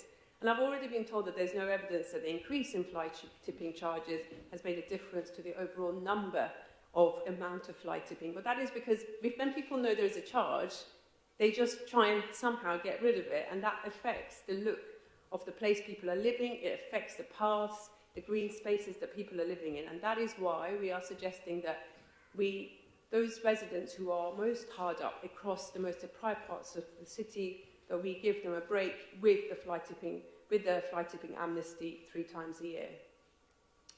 And just one note on this matter of the outdoor exercise equipment. I actually did a bit of research, and a systematic review, which is where you put together lots of studies that's been done in different ways that are the same way. Sorry, I'm looking at Councillor Miles is looking at me, trying to explain this. And you look at them if they're consistent enough to answer a question, a scientific question. And the question was, are they useful? Do they make things better? Do people engage with them? Do people use them? And basically, the evidence is not clear. And it suggests that people who already exercise then use these equipment if they're out there. But most of the time, people like me who should probably exercise more but don't actually use the equipment. So our budget goes back to our statutory services, keeping the estates clean, making sure that we have a way of communicating with our residents that is consistent and everyone can access, not those who could access to mobile phones and those who are very familiar with online services, and also that we make sure that advice centres that are a lifeline have the funding needed so that they're not constantly spending their time and effort and capacity trying to raise money. I hope you will support the budget amendment. Councillor Coyne, I believe, to second. I formally second this amendment, and I thank you all for your consideration as we all try to represent all of our city's residents as best we can in these challenging times. Thanks. Thank you. Can I see members wishing to speak? Councillor Relton. Hi, yes, I do in fact utterly reject the idea that this is a cuts budget. I mean, millions of people in the UK are currently living under, in local authorities with genuinely true cuts budgets, right? In Birmingham right now, they are trying to work out which of the 50% of libraries to close and sell. In Woking, they are facing down mass redundancies without a 9-figure bailout. And in Slough, they are very much probably going to bin their CTRS, and like ours, which we've managed to maintain. This budget, it has investment in our communities, it has investment in our housing, it has new and improved services, and it does not have service reductions. So I do very much reject this narrative, and I have no idea where this £3.8 million came from. Councillor Chapman. Yeah, I'd like to agree with my colleague Councillor Relton. This is the most dystopian view of a budget that I can ever remember reading, frankly. I don't know whether you're sort of auditioning for some Hollywood role in writing the darkest movie script of all time. Lord Mayor, is that a necessary comment, really? No, I just think it's not a very polite way to speak to me, Nigel. Well, we don't need to, that's unnecessary. It reflects the dystopian nature of what you write. And as Councillor Relton has made clear, it's not a cuts budget. And I'd like to take up two issues if I could. First of all, the relationship around fly tipping and so on and so forth, which you would like to see greater investment in. I don't think it's very sensible to describe this as a fly tipping amnesty. I mean, that is a loose use of language. That anybody seeing that would think that you were proposing, I don't think you really are, that people who commit fly tipping are somehow above the law and not going to be taken to court for doing so. So it's not a fly tipping amnesty. There is an argument about the level of free of charge bulk waste collections that we can have in this city. And I'm very glad to say that your colleagues in Northfield Brook and your colleagues in Blackburn Leys are at the forefront of such a service. And that would do an awful lot to do the very things that you're asking for in this amendment. And on March the 8th, many of residents in your community will be beneficiaries of that service. They've signed up for it, and they're very pleased to be having it. And I suggest that may be a better way of actually dealing with the particular issue that you cite. Secondly, on the customer services issue, this notion that somehow we've hollowed out face-to-face services, telephony services, into some mad rush to digitalisation is completely untrue. There are no cuts in this budget in relation to customer service frontline staff. There are no cuts in relation to face-to-face service which we have introduced. This government, this administration has introduced in relation to the Westgate Library services, which are much valued. And factually, can I make the final point, that when our customer services are assessed, we come out in the top 10 of any council in the country on a regular basis, and we've just been assessed independently as we are annually, and we have come out with flying colours. So again, I have to say that the vision and the image that you are portraying in your amendment bears no relation to reality. Councillor Smith. Thank you, Lord Mayor. I thought I'd note explicitly, given that in the previous amendment there was a certain amount of snickering into sleeves going on at the end there, that my intention in assessing these amendments is to say, are they intending to spend on things that I disagree with? Is there intent in these amendments to spend on things where I think, no, that would be a bad use of money, that's something which shouldn't be done? And I think, honestly, in all of the amendments that we've seen today, the answer to that question is no. All things being equal, would it be a nice thing to be making more effort to pick up bulky waste? Yes, of course it would. All things being equal, would it be a good thing not to be asking for economies in the advice centres in year 4? Yes, of course. And when it comes to the customer experience programme, of course, it can only be a better service if more funded. The question always is, of course, do you want to make the accompanying cuts? And in the case of the amendment that we've got in front of us, it would be a shame if that was done by hacking into the Blackburn Leys provision specifically. We have to bear in mind that that is the most deprived ward in the city, and that specifically getting there by hacking that item out, I think it would be a shame to approach it in that way. So I suppose what I'm saying is I hope that the ideas that are being pursued here keep pursuing the ideas. And there are ways to get good things done that don't need to come in that sort of very, very specifically transactional manner. So it's for that reason that I approach these amendments the way that I do, and shall continue to do so. But snicker if you must. Councillor Fowler, then. Thank you, Lord Mayor. On advice centre funding, I feel that this can be dealt with once the current providers have been able to rationalise and reduce overheads to save money. I think it's a great shame to drop a new leisure facility. The suggestion about saving 270k by not funding Blackbird Lee's free leisure provision.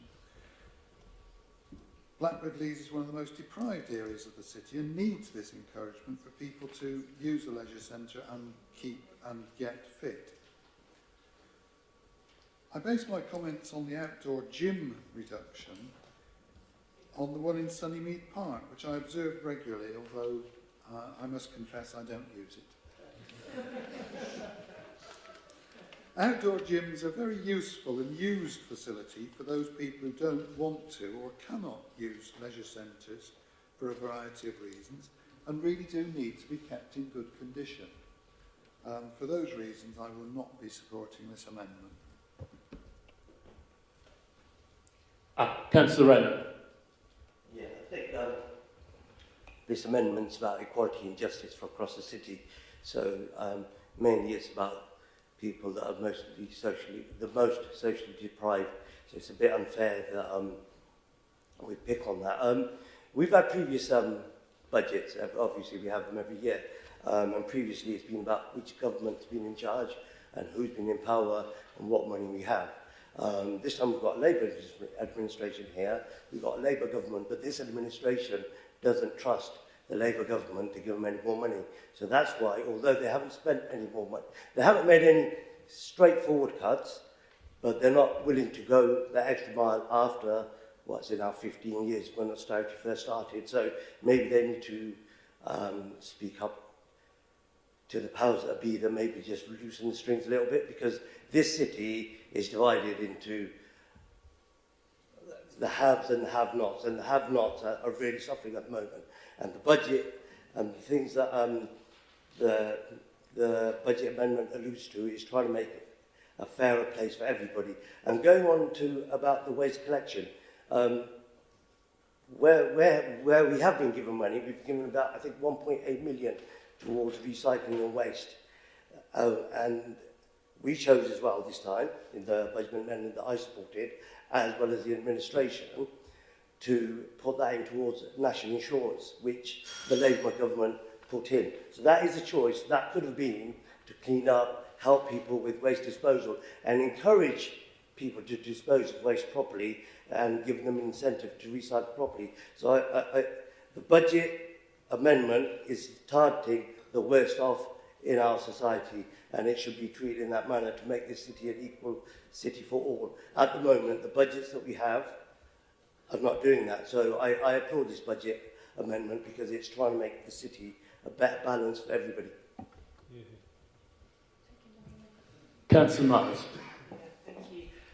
The study that referred to outdoor gym equipment, which you referred to, I also had a look at today. And one thing that it did say, whilst evidence is perhaps mixed, there is actually evidence that supports where it is proximate to where people live, that there can be benefits. And so that's why it's really important in an area with high deprivation and health inequality, this equipment is located, providing free alternatives for people to access this way of building their strength and keeping fit. So that, on that point. On the second point around the fly tipping, I realise for some people they may be unable to pay for bulky waste disposal, but we have got this free service for a limited number. And to be honest, I don't know how many times a year you need to replace your mattress, but certainly on the street where I live, fly tipping is a massive problem. But it also occurs at a time when landlords are having the changeover of their residents, and so there's definitely a few weeks every year where there are many, many mattresses on my street alone, and that's a choice that some people are making. That's not about poverty. That is about HMO owners or rental property owners who are profiteering from students, young people, vulnerable who are having to rent in our city, who are then putting their externalities onto us as a city. And so, I just want to make that point because for some people, they make that active choice and we have to live with that. I'm probably one of these super reporters, I have to admit, of the number of mattresses that I report every year. Councillor Turner, right of reply.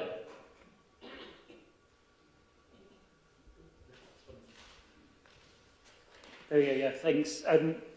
Thanks, Lord Mayor. I mean, three comments, if I may, addressing, I suppose, the tone and substance of Councillor Jafari Marbini's speech. One is, I don't think we serve anyone well if we misrepresent, if we exaggerate what politics is about. This is not a cuts budget. We'll come on to what's in here in a minute. Misrepresenting as such, I think, just risks stoking up division, causing damage. We see enough of that in today's world, a world with fake news, a world with manipulation. Let's not have it here. I think we've been missing that in today's debate. I think we focused on reasonable issues with a reasonable tone. Let's not let our rhetoric sort of carry us away and say things are in here when they're not. If we're looking for service reductions, turn to Appendix 3, you will find a few, the end of the Oxford free Wi-Fi service, some of the civic stuff. You know, we can debate that if you want, but, you know, to say this is a massive cost budget is misleading and wrong. And if it was so, then why would we have such a thin amendment? Why do we see minimal changes, you know, with all of this wild rhetoric? I do not understand it. There's one other point which I suppose I found distressing. I agree with Councillor Chapman's point that a fly tipping amnesty, which to me implies not fining people who've been caught fly tipping, not collecting items on some days for free, is an odd way of framing things. What I really took exception to was a suggestion that people fly tip because they can't afford the charge. Now, it's many of my friends and neighbours on Rose Hill that join us and we go out litter picking periodically, right? And people get upset about fly tipping. And the idea that people on lower incomes don't care and just shove stuff in the bushes, I'm sorry, I find that pretty insulting. Councillor Jafari Marbini, right of reply. Interesting that tone policing only seems to apply to other people, not ourselves, because obviously Nigel Chapman set the tone very nicely when he was mocking of what I said. Yeah. So, talking about stoking up division, I'm sure you've all seen the media, we're about to evict some elderly residents in Northfield Brook. That is stoking up a huge amount of division because people really care about those elderly residents being in their homes and they are in tears about it. So let's see who is stoking up division. The fact that it's being transactional, there's a lot of upset in Blackburn Leeds over numerous ways that this administration has applied plans without accountability and due process. And that in, for example, getting to the Sandy Lane sports ground that people really care about and want to play on. And that is the reason why these bits are put in, and that is what makes it transactional. On the point of fly tipping amnesty, those were the exact words that were used when I discussed it with one of the senior officers. A fly tipping amnesty, not implying that you can fly tip all you like, but that we will let you off so that we can come and collect the bits that you're going to throw out anyway. And I was not implying that people don't care about their residences, but I was just merely saying that it is hard for people to afford to pay that extra charge. It's not that they don't care, they actually really care about the environment in which they live in. So I am very happy to tell you, or show you where I got the £3.485 million from. Just because we keep saying efficiencies doesn't mean that actually doesn't cut into services. And I really find some of the suggestions of transactional and stoking up divisions very interesting considering what is going on at the moment. And I really suggest that the Labour administration actually really look deeply at what is happening across the city and how upset and angry residents are with them. Thank you. We'll now take a vote on Amendment 9E. Can I please see all those in favour?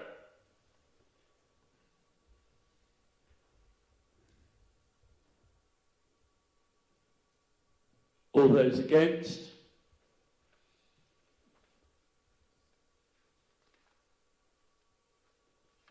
Any abstentions?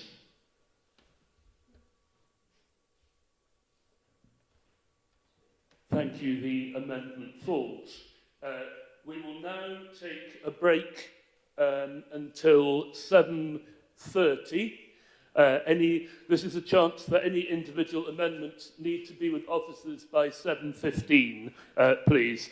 If groups need to time to consider the response to any individual amendments, we could extend the break by another 10 minutes. I'd be happy to do that. I'll be in the parlour. But please remember the great Clement Attlee quotes, "Democracy means government by discussion, but it only works if you can eventually stop people talking."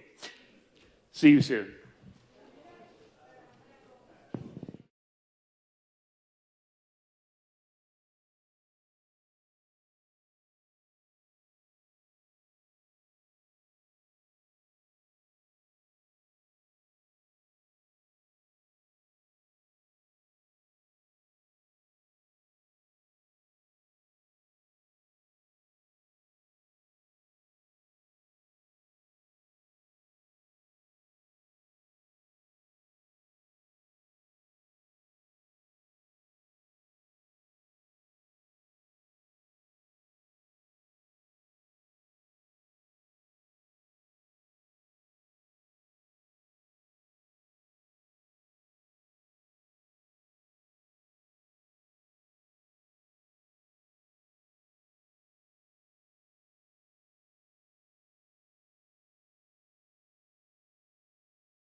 Thank you. Please be seated.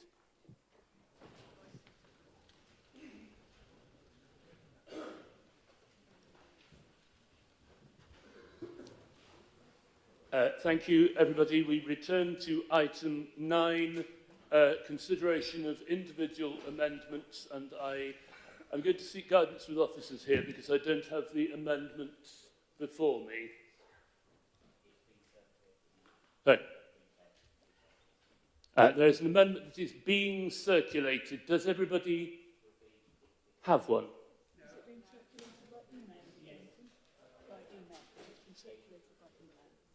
Amendment has been circulated by email. Thank you. So the amendment has been circulated to all councillors on email. Thanks.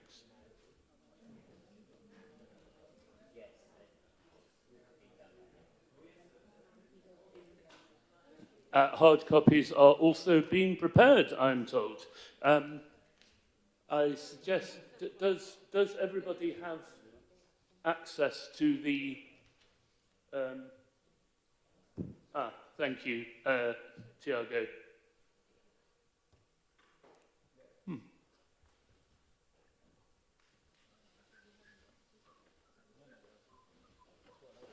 I think we only have one amendment, is that correct? I see. And is everybody happy what that amendment is? Do we have it in front of us? Councillor Smeaton. Excellent. Excellent. I'm glad to hear it. Okay. In which case, I believe we have Councillor Jarvis to propose. Thank you, Lord Mayor, and the amendment hasn't come around to my email yet, so for anyone's benefit who hasn't received it yet, I'll just briefly outline what it says. So essentially what we are proposing is a £4 increase on the garden waste bin charge, which would raise £24,000 per year, and to use that £24,000 a year to restore the ward member grants fund to what it was prior to this prior to the proposals in the budget, i.e. to return it to the full £1,500. I think we should be relatively intuitive as to why we're proposing that, but welcome questions and debate. But essentially what we're asking there for is for the equivalent of 30p per month increase on the garden waste bin charge in order to deliver restoration of the ward member grants that we know the benefit of around this room, and many of the things that we have talked about this evening already, including those which have been adopted into the administration budget and those that haven't, can be partially financed through ward member grants. And so this seems to be an intuitive way to bring in some of the things that have been raised and leave it up to ward members' discretion on how to spend it by a very, very, very small additional charge, indeed a smaller charge than we were proposing in our full amendment. And so I will leave it for the debate. I believe Councillor Powell, the second you wish to speak now, will reserve your right. I'll reserve my rights, please, Lord Mayor. Thank you. Can I see any member who wishes to speak on this amendment? Councillor Turner.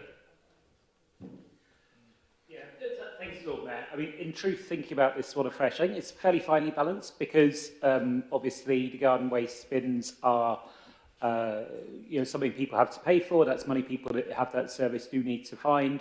That being said, I'm very mindful of the scrutiny recommendations to take a look in this area, and I think we need to take the scrutiny process seriously. Also, in common with anything on grants, it was something as an administration that we were really reluctant to propose reductions in. You'll see that initially we thought we wouldn't be able to continue with ward member budgets at all, that we'd have carried on with this still. With our post-consultation budget proposal, we put them up to 1,000. But again, recognising many members do make very good use of those in their wards, restoring them to the full level throughout the MCFS does seem desirable. So, as I say, I think we're going to have to keep this one under observation, aren't we? And if we saw a reduction in the number of people that wanted to take advantage of garden waste in future years, we'd have to pick that up and trim, I think. No pun intended. But trim and trim, that's it. Yeah, there we go. I think I'm personally content to do it. Also, I go with this and support it. I think also just in the spirit that this evening, I think for the most part, people have made sensible, constructive proposals. We've come together. We've, I think, shown that as a council, notwithstanding some differences between us, we can come forward in a constructive way for the benefit of residents. And so with that in mind, as I say, from my point of view, Lord Mayor, I'm content to support it. Councillor Rayman. My apologies, Councillor Latif. Okay, thank you, Lord Mayor. I guess we look alike in some ways. I had an opportunity to speak with Councillor Jarvis on the way in, and I don't know if I have to declare that I pay the council the garden waste charge, and therefore I don't know if I'm conflicted in that regard. I mean, we have to be honest, though, £85 is the existing charge, and we're now increasing it. It's already being increased by £5, so it's an additional £4. It's actually, the amendment is an additional 33 pence rather than 30 pence, but actually overall it's 75 pence. Now when you break it down like that, it sounds like, well, you could probably afford it, but when you look at it, actually we're talking about getting close to £100 for garden waste. Now, I'm probably in the fortunate position where I can afford that, but we are now starting to look at lots of our residents who won't be able to afford that. And I think we've got to be really clear here that we're going to impose, there's a hidden cost here on residents who can't use the garden waste collection service, but they will have to somehow get rid of their garden waste. And so it's likely that they'll have a lot longer trips or more trips if they can't afford it to the local centres.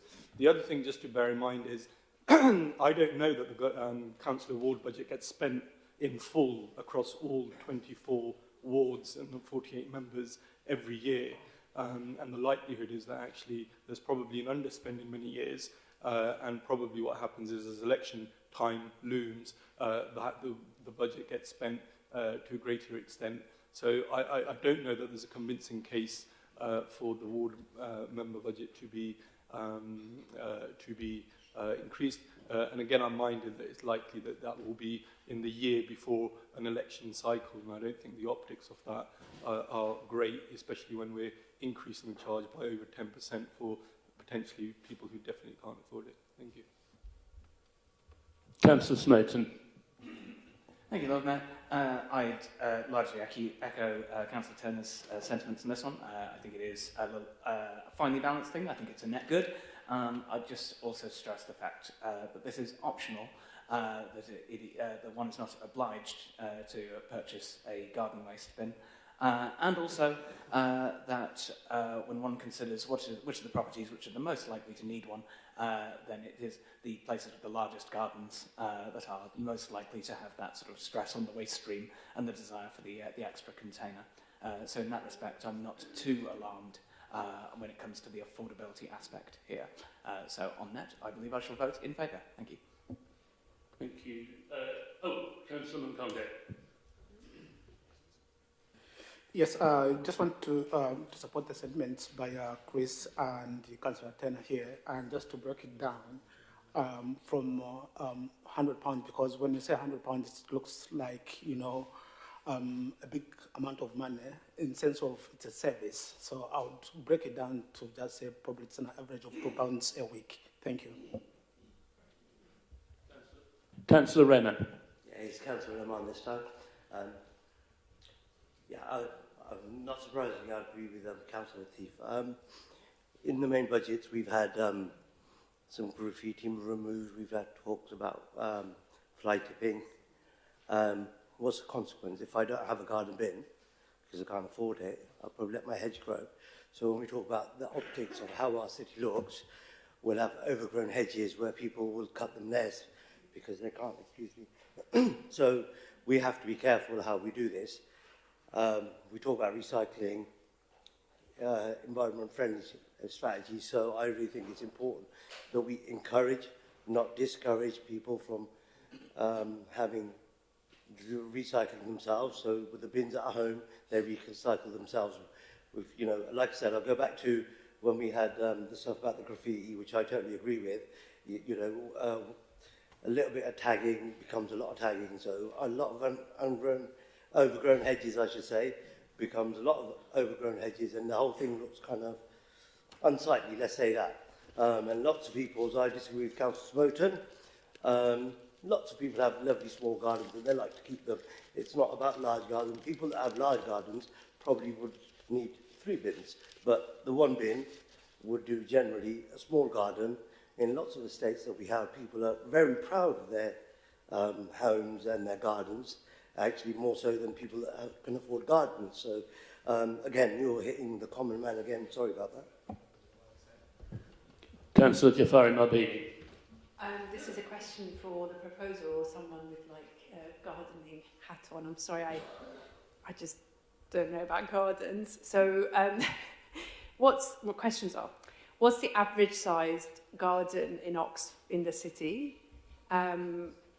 Or how many houses, I guess, how many houses don't have a garden? What's the average sized garden of those who do have garden? And then with the I guess the average garden or the smaller garden, can you just fit it all into the normal, just in the recycling? No, well, not the recycling bin, sorry, in the waste bin? Those are 3 different questions, and I don't really know the answer to those. Could I have the answers, please? I will let the proposer or seconder respond to their summation. Thank you. Councillor Russ. Sorry, was that me? Yeah. Oh, right, sorry, thank you. Can I stand, actually, because I've been sitting down too long? Thank you. Perhaps I could be helpful. I'm an experienced gardener, but I wouldn't say I'm always a successful gardener. But one of the things that we do have is a compost bin. We have a very small garden, but I also have an allotment too. So I think it's important to have that. Much more of a getting things right. And I really think that we should, if we're having this increase, and it looks like we are probably going to have this increase, in the brown bin green waste collection, which is a shame, because we are one of the most expensive district councils, for collecting green waste. But I think it's a shame. But I think what it will fund in return is also worth noting as well too.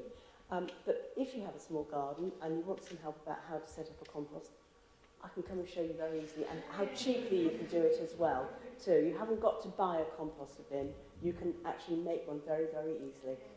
Okay, thank you. Councillor Powell, you reserve your right. Thank you, Lord Mayor. I'd like to start by thanking colleagues for the largely collegiate nature of the debate tonight, and particularly around this amendment. I'd like to also echo what Councillor Smith has just said. I also have a very small garden, and actually with a small garden, the amount of waste produced is something that can often be handled sort of within the garden. So the people that this is likely to hit are the people who have the broadest shoulders and who can bear the charge. In that register, I think it's really important to think about what ward member grants do. This is the opportunity for local representatives to put money where they see need within their communities, and in that sense, I think it's something really, really valuable. Obviously, it's something that there could be questions of whether it gets used every year, but the reality is that for many wards where you've got involved and engaged councillors, this is a vital way in which local decisions can be taken at that highly local level in the way that's best going to benefit those communities. So I guess what I'd impress here is that yes, there is a charge element to this, but it is something that is the right thing to do for our communities, that puts the decision into the hands of people who are the most local and the most able to respond to the needs that they see. And I think in that sense, it's a really, really valuable amendment to this budget, and I'd encourage everyone to vote for it. And finally, Councillor Jarvis, right to reply.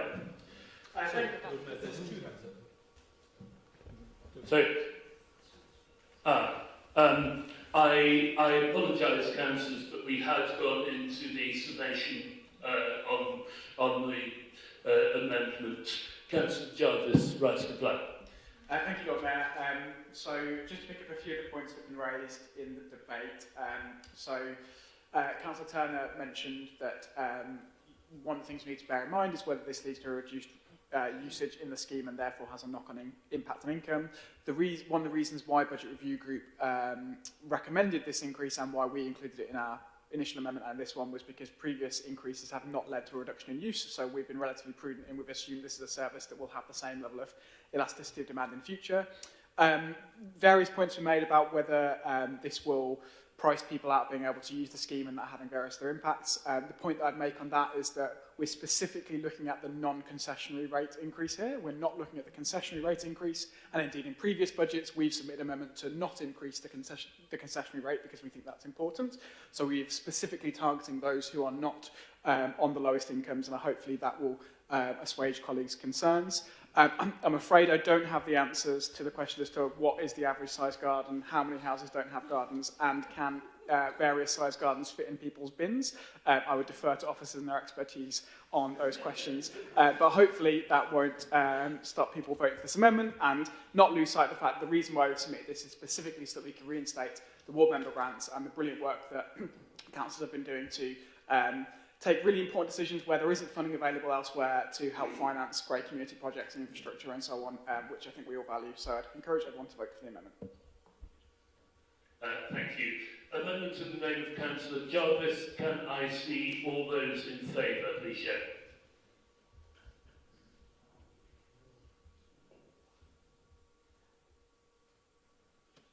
All those against?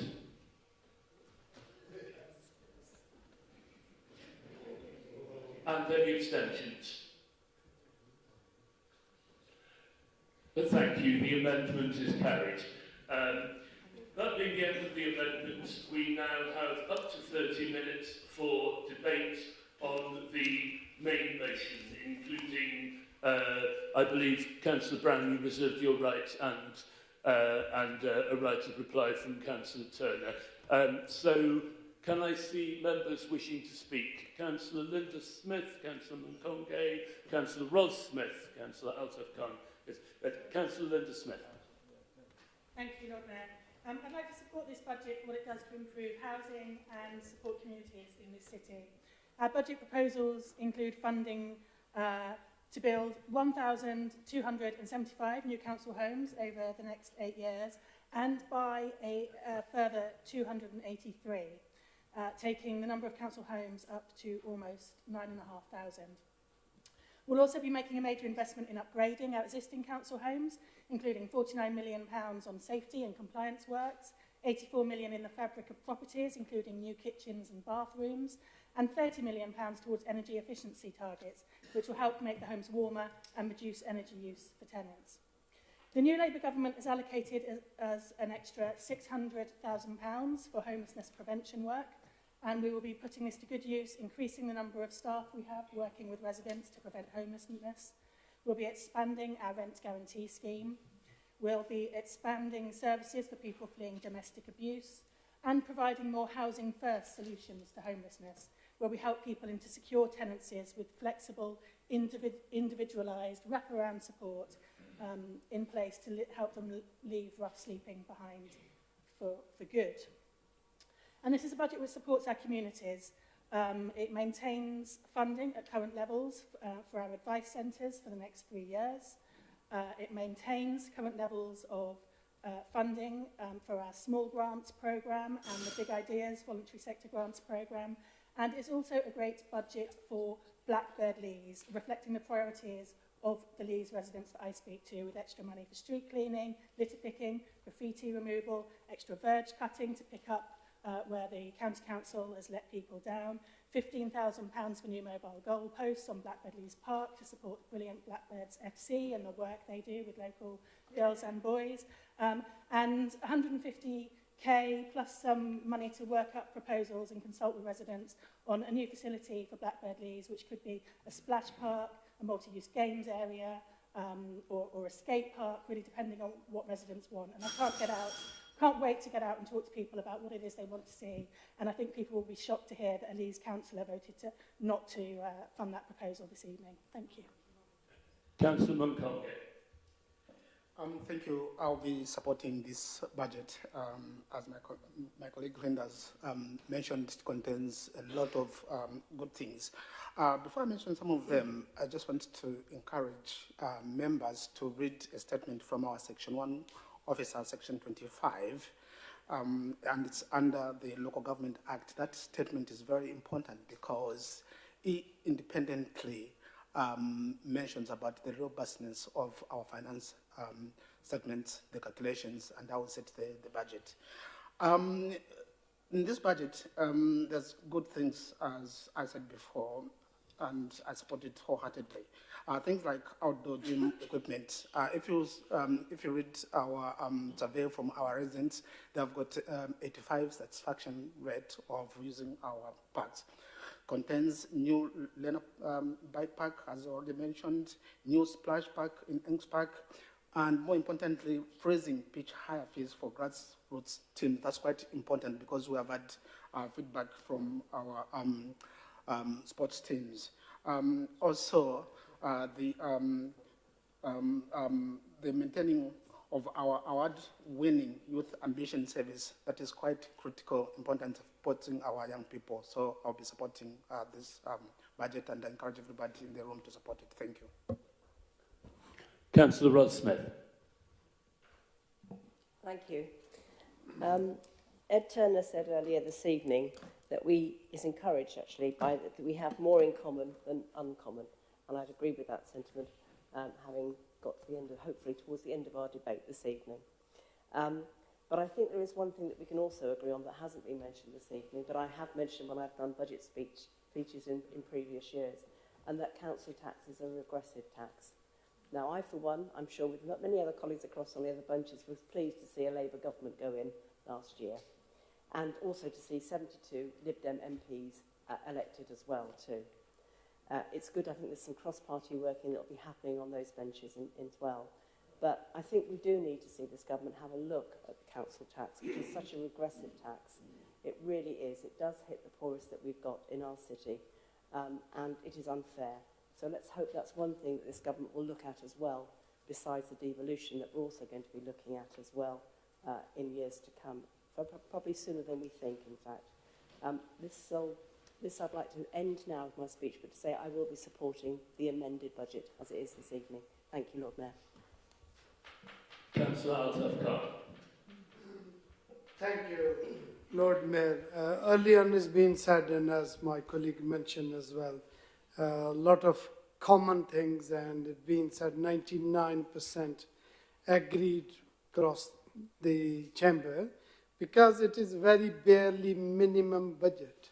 It is a static budget, not much of exciting things. For last 2-3 years, exactly same position Labour are in, and I'm not very much excited about tonight's budget. And we had early on a fight between very small things and very minimum thing trying to move and shift, and then we're trying to claim that we've done a over-service tonight here. I think we are in a standstill position with this local government, and especially this administration running for a few years. So I am looking for a bigger shake-up of the local governments and moving out of this town and parish thinking to a bigger city or a bigger even one Oxfordshire. So there where we can have some real tangible things to work and give service to the local resident. So devolution is something I'm looking forward. So at least we could have a better finances than we are facing for last few years in this Labour administration. But as I agree, there's not much room. That's why my colleague withdrew the amendment. So it'll be support from our group, but is not much of excitement. Councillor Henwood. Thank you, Chair. I think there's an elephant in the room that we haven't discussed this evening, and that's the Cowley branch line. For me, the £2.5 million still spend to create a pot that will hopefully increase to 20 million over the next few years by developers investing in Littlemore, Blackburn Leeds and Rose Hill, who will actually be funding most of the Cowley branch line, and what do they get out of it? So our conversations with Network Rail reveal that the cheapest ticket could be in the region of £11 return, and the dearest, if it's going to the £2.70 per mile estimate that Network Rail predict, will be about £21 return. I don't think this will be affordable for our local residents in Littlemore, Blackbird Leys and Rose Hill, and it will fail to take commuters off the roads in that aspect. I want to see a Cowley Branch line that is affordable and accessible for all. Thank you, Chair. Councillor Smoten. Thank you, Lord Mayor. I will, of course, vote for this budget, since it contains many of our amendments, and it would be perverse not to do so in view of that. However, before I do, I would like to point out one thing that would have made this council substantially better off. For scale, recall last year, this council's budget pulled in the vicinity of £600,000 from the community's budget, and had it not been for our amendment on that occasion, the 100% council tax reduction rate would have ended then as well. Well, consider that this year, this council has lost around £500,000 a year relating to the increase in employers' NI, and hundreds of thousands more will go on account of our directly operated companies. That is, in effect, a roughly £1 million a year drain of money from the city back to Westminster, and one which it was heavily alluded would be compensated for, and where that compensation has not been delivered. This is against a background of a government that's pushing devolution of power out from Westminster to local government. So we really do need to be shouting loudly about the fact that that's happening at the same time as resources are being drained in the opposite direction. Thank you. Councillor Miles. Thank you. So we've heard today that the children in our city are the future of our city, and while the wider world is looking bleaker and less positive, I'm really pleased that with this budget, the future of children in our city is looking a little bit more positive through some of the investments that are being made through this cross-party working, funding the learner cycle park, the splash park, the play park, feasibility, and also improving walking infrastructure, because children, of course, can't drive themselves until they're old enough to get their licence. It's also these investments in litter picking, and if you walk on our pavements in our city with children, you find that they really don't like walking through broken glass and the rubbish that is left, often through the nighttime economy. But I'll be supporting this motion today because I think it's going to allow children in our city to be safer, particularly when they've learnt to cycle. It'll help them be healthier, and also it will allow them to have more fun. Councillor Renan. Thank you, Lord Mayor. Every budget, when you spend money, is good. So, yeah, no budget can be bad when you're spending money. So on that front, it's a good budget, it's spending money.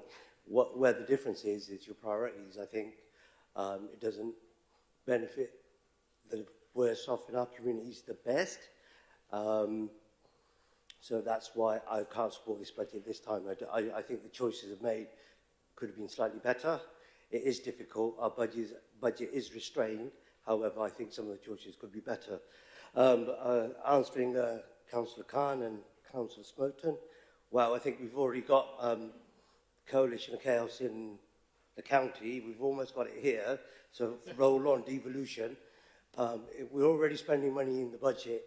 Where I fundamentally disagree, actually, one point I really wanted to make was, you know, things that are the county's responsibility, we should not spend a penny. It doesn't matter if it's good or bad on that point, because once you start spending money on something that's not your responsibility, it becomes your responsibility.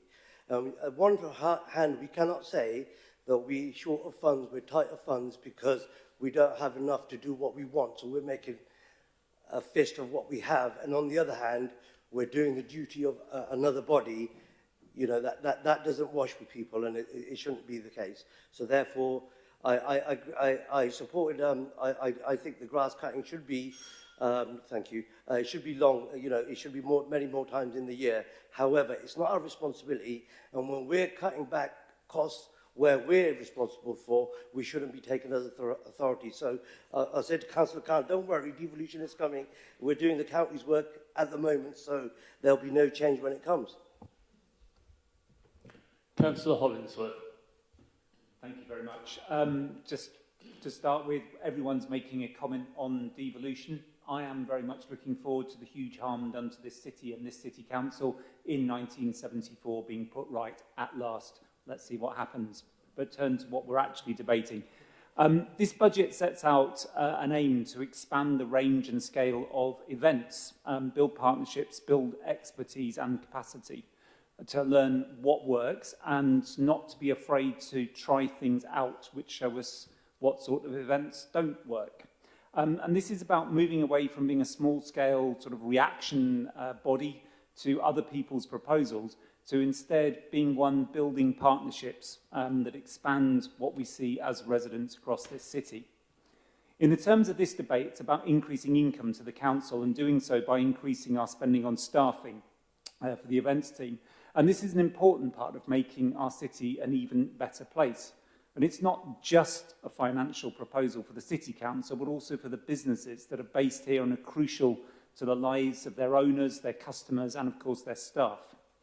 The details of the proposal are touched on in several of the many papers that form part of this agenda, so this is just a short and simplified version of what this will deliver for the council, our businesses, our residents, and our visitors. For Oxford residents, events that appeal for as wide a range of our citizens as popular as possible, young and old, from all parts of the city.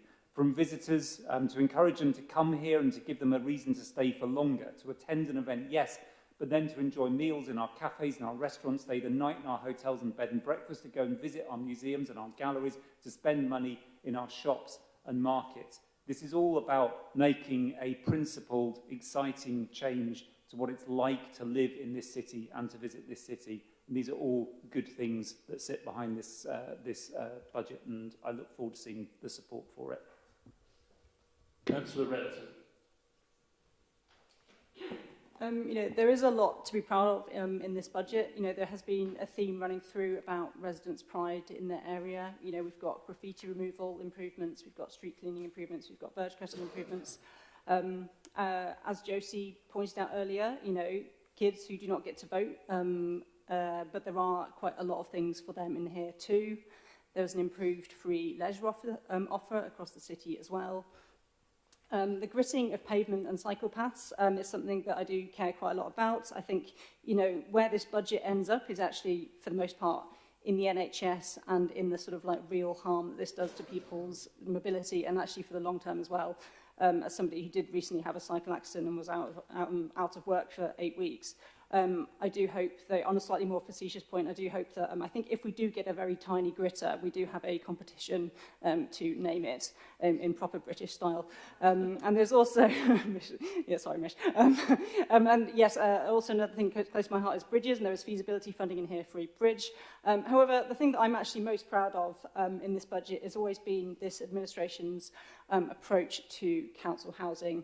There is funds here for managing, repairing, improving our existing homes, improving their energy efficiency, but, also just getting more of it, building more of it, buying more of it. And I think to be ending up with 9,500 council homes in just under 8 years is a genuinely massive achievement. Our record of delivery on council homes in the city is genuinely like a great source of pride for me. And yeah, thank you very much. Thank you, Councillor Relton. My suggestion would be true grit, but I suggest we leave it to the children because they have more imagination than I do. Councillor Brown, you reserved your right. I did, thank you, Lord Mayor. So I'd like to start off by sort of saying I think this budget does three things very well. It budgets responsibly, and that is something that is incredibly important to us here in this council. It's also what we realise quite understandably the government is doing as well. Having been left with a huge hole in the country's finances, they have to budget responsibly, just as we have to. And it's that budget responsibility that we have taken over many years that is enabling us to put forward a budget which, rather than make huge cuts, which councils up and down the country and even across Oxfordshire are having to do, we are still able to put investment into our city. That's the second thing I wanted to cover, which is the way this budget tackles inequality in our city. There is so much investment in this budget to try and make sure that people who are finding the cost of living really challenging, as many, many people are, that they are getting the support that we can give them. Whether that's the investment in advice centres, the council tax reduction scheme, discretionary housing payments, our help for people who are homeless, and most importantly, perhaps, the issue that Councillor Relton was just referring to, the investment in council housing, because as we know, that is the single thing that is most expensive for people, housing in this city. And then finally, this does address directly the concerns that are raised by residents themselves. So we know we have got relatively high levels of satisfaction from our local residents, but we also know that they really wanted us to do more in terms of verge cutting and cleaning up our city and trying to make sure that we are meeting their aspirations for pride in the city of Oxford, which we share, and I'm really glad that we are picking up some of that aspiration on behalf of local people. I think it's really regrettable that people think that we should just leave the city to not be the place that we know it can be, that we want it to be, so that we can be truly proud of it. But I do welcome support across the chamber for a greater Oxford, and I'm sure we will have further discussion on that in this chamber. Last but not least, Councillor Turner writes a reply. Thanks, Lord Mayor. Thank you, colleagues, for the very many constructive and positive comments. Too many to list. And thanks to those who contributed to the, I think, constructive and thoughtful tone of the debate. There were some specifics I wanted to turn to. Councillor Rod Smith mentioned about council tax being regressive. I've got a lot of sympathy with that. I think the government could well look at things like more tax spends amongst other possible changes. I would say, though, we blunt that regressiveness by having full council tax reduction. If it was me, I'd have stayed with a national scheme and done it that way. I remember when that change was, but I'm too kind to mention it just now. It would be not in keeping. Councillor Ataf-Khan wasn't excited. I bring two bits of evidence. I mean, one is if you've seen people moving into a new council house, yeah, when they've coming out of grotty situation, that's exciting. And if that doesn't, well, Councillor Altaf-Khan, he and I will be down the Hinksey splash pad when it opens, and we can, you know, that will be more excitement than he can handle, I swear. Councillor Henwood mentioned about the Cowley branch line. I mean, it's an interesting point, and clearly it would be lovely if the government picked up the whole tab. I think it would be really beneficial for Oxford, be really beneficial in tackling congestion. If I really didn't want that money to go in, I would probably have introduced an amendment to the capital programme and used my position as the councillor to do that, but no such amendment was tabled. And maybe just the last one, sort of direct one to pick up. Councillor Rahman mentioned that he didn't feel enough was done for the worst off. That doesn't seem fair. When we're talking about the expansion of free play, free opportunities there, when we're talking about continuing youth ambition, when we're talking about continuing the 100% council tax reduction, when we're talking about continuing support for the advice centres, or when we're talking about discretionary housing payment, the work to support the homeless, the work on rough sleeping, and the new council homes, I mean, that is exactly what we're trying to do. And that seems to me really well targeted, and it's something we can agree on. So in concluding, Lord Mayor, I'd like to thank once again the officers. I'd like to thank all who've contributed to the constructive and positive tone. It's one of the things which makes me very pleased to be a member of Oxford City Council, that I see people who are in touch with the communities, listening to communities, and we do our best to serve them. It's in that spirit that I hope people will vote for the budget tonight.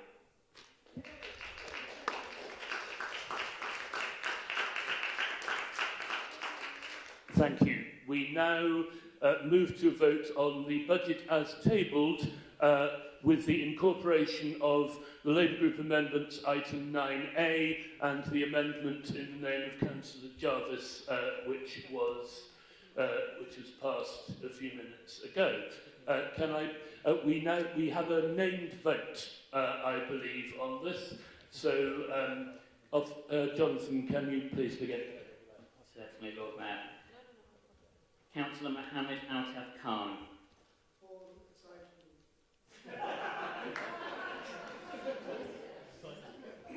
Councillor Lubna Arshad. For. Councillor Mohammed Azad. Councillor Susan Brown. For. Councillor Nigel Chapman. For. Councillor Mary Clarkson. Councillor Tiago Koresh. For. Councillor Barbara Coyne. For. Councillor Lizzie Diggins. Can I just remind members to use your microphones, please?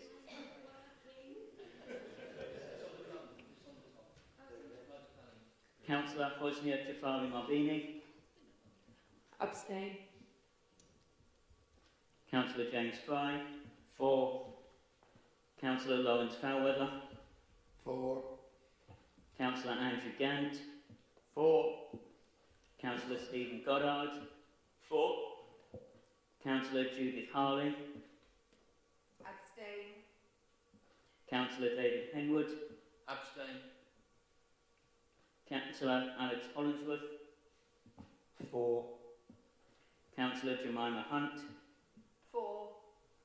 Councillor Chris Jarvis. Abstain. Councillor Theodore Jupp. For. Councillor Emily Kerr. Abstain. Councillor Amar Latif. Abstain. Councillor Mark Lido. For. I note apologies for Councillor Mallock. Councillor Catherine Miles. For.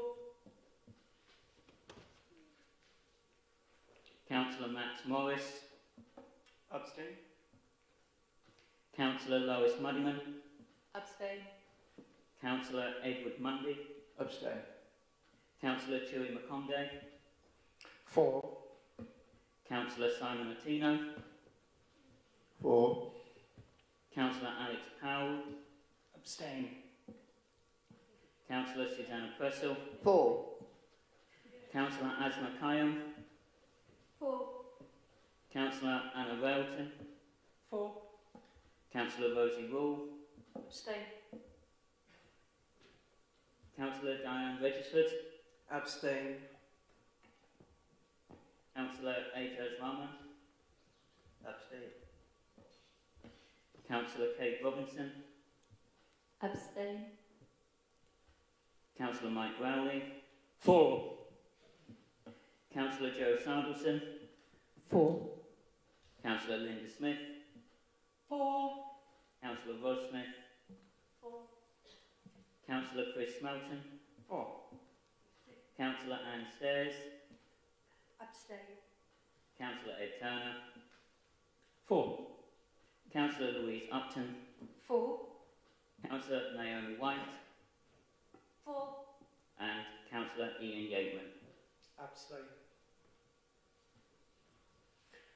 Thank you all. The budget is carried.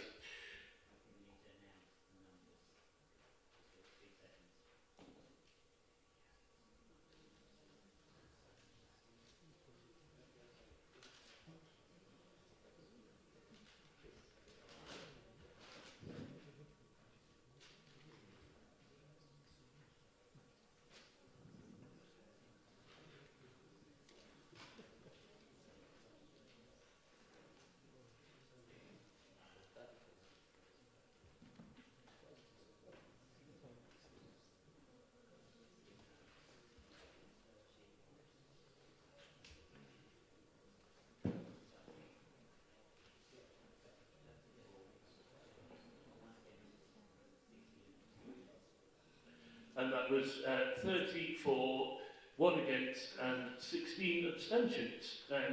We now move to item 10, which is the council tax setting 2025 to 26. The report is before you, Councillor Turner. Yeah, thanks very much, Lord Mayor. This is to move our council tax. No group sought to amend it this year, so this should be relatively straightforward, I think. We've had a brief discussion about the merits of the council tax system. We could prolong that into the night. We've got another hour and 10 minutes, but I fear the government may not be tuned into this debate, so instead I'd like to move the report without having anything more to add. Can I see a seconder, please? Councillor Brown, do you wish to speak now? Formally second. Formally second, thank you. Does any other member wish to speak on this report? Seeing none, I believe we need a named vote. Again, can you please begin? Thank you, Lord Mayor. Councillor Mohammed Altaf Khan. For. Councillor Lubna Arshad. For. Councillor Mohammed Azad.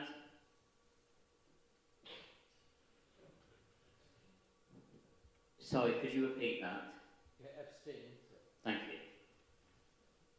Councillor Susan Brown. For. Councillor Nigel Chapman. For.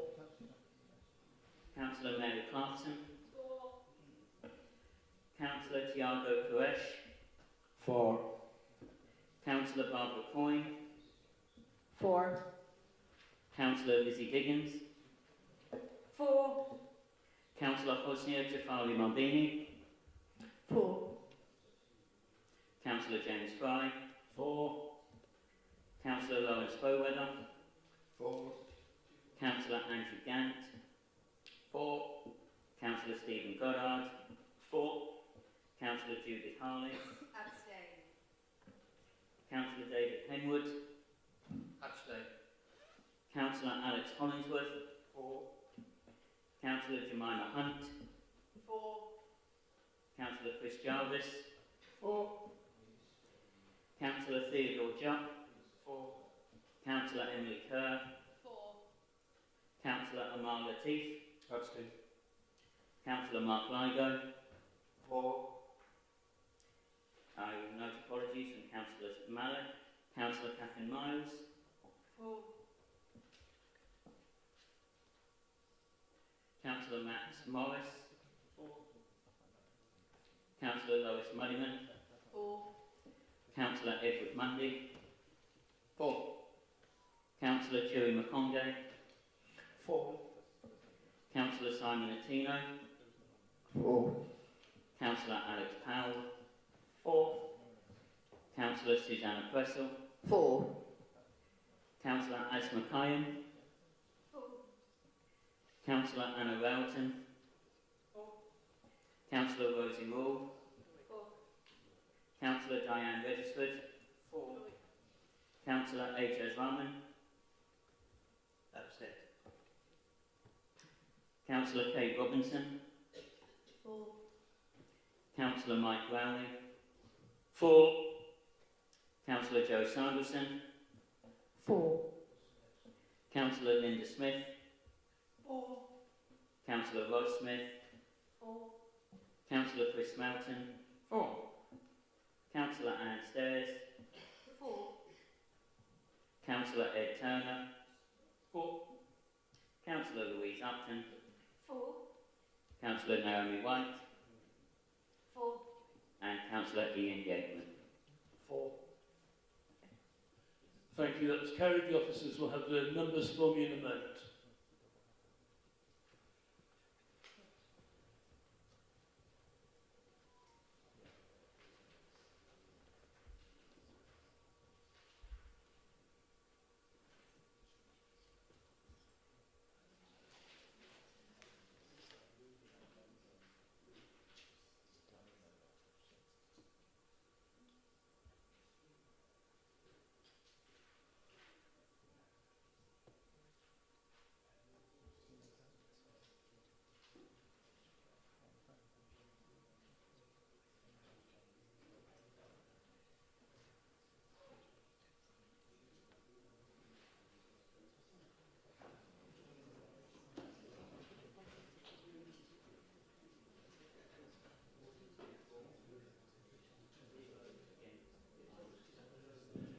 Thank you. That was passed 42-0 with 5 abstentions. We now turn to item 11, the Treasury Management Strategy. Councillor Turner again. Thanks, Lord Mayor. Yeah, so this is an important document in how we manage our borrowing and our investments, and something that's quite regularly looked at, I think, by Finance Scrutiny. It's a relatively unchanged document compared to previous years. I think what has changed a bit is the context, because as our capital seats dry up, although we take them where we can, there's a bit less money to invest, because of course we instead use that money to fund our capital programme. That being said, we do still have our ethical investment policy. We've also got the Appendix 4, our ESG policy, which I think is welcome as well. In recent years, we've had a number of quite pleasant surprises. Sometimes that's been around capital programme slippage, but also it's been around wise investment choices by our officers and their advisors. In this, we have to balance risk and reward. I think this policy does it well, and therefore I'd like to commend it to Council. Do I have a second? Councillor Brown, do you wish to speak now? Sorry, I keep pressing the wrong button. So, it's a bit tired. No, I'm just formally seconding, thank you. Formally seconding, thank you. Does any member of council wish to speak on this item? I'm looking around but can see nobody, so can I please see all those in favour of the Treasury map? Thank you.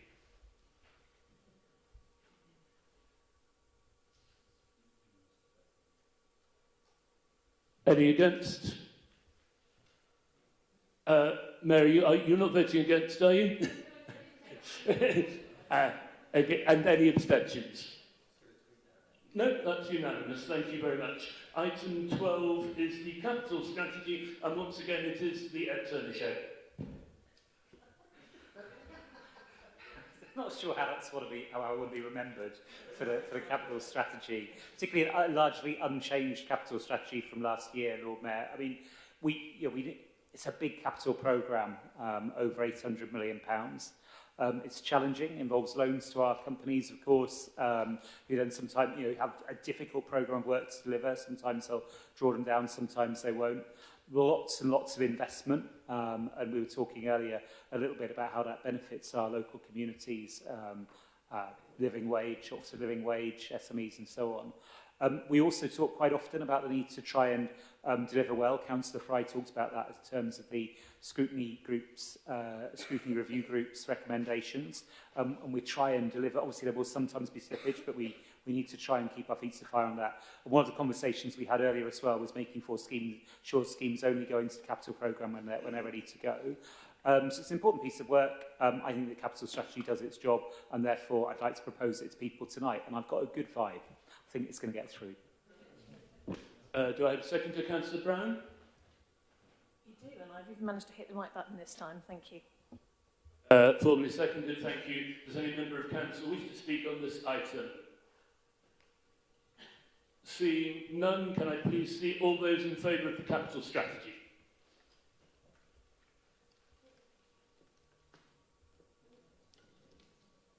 Thank you. Any against?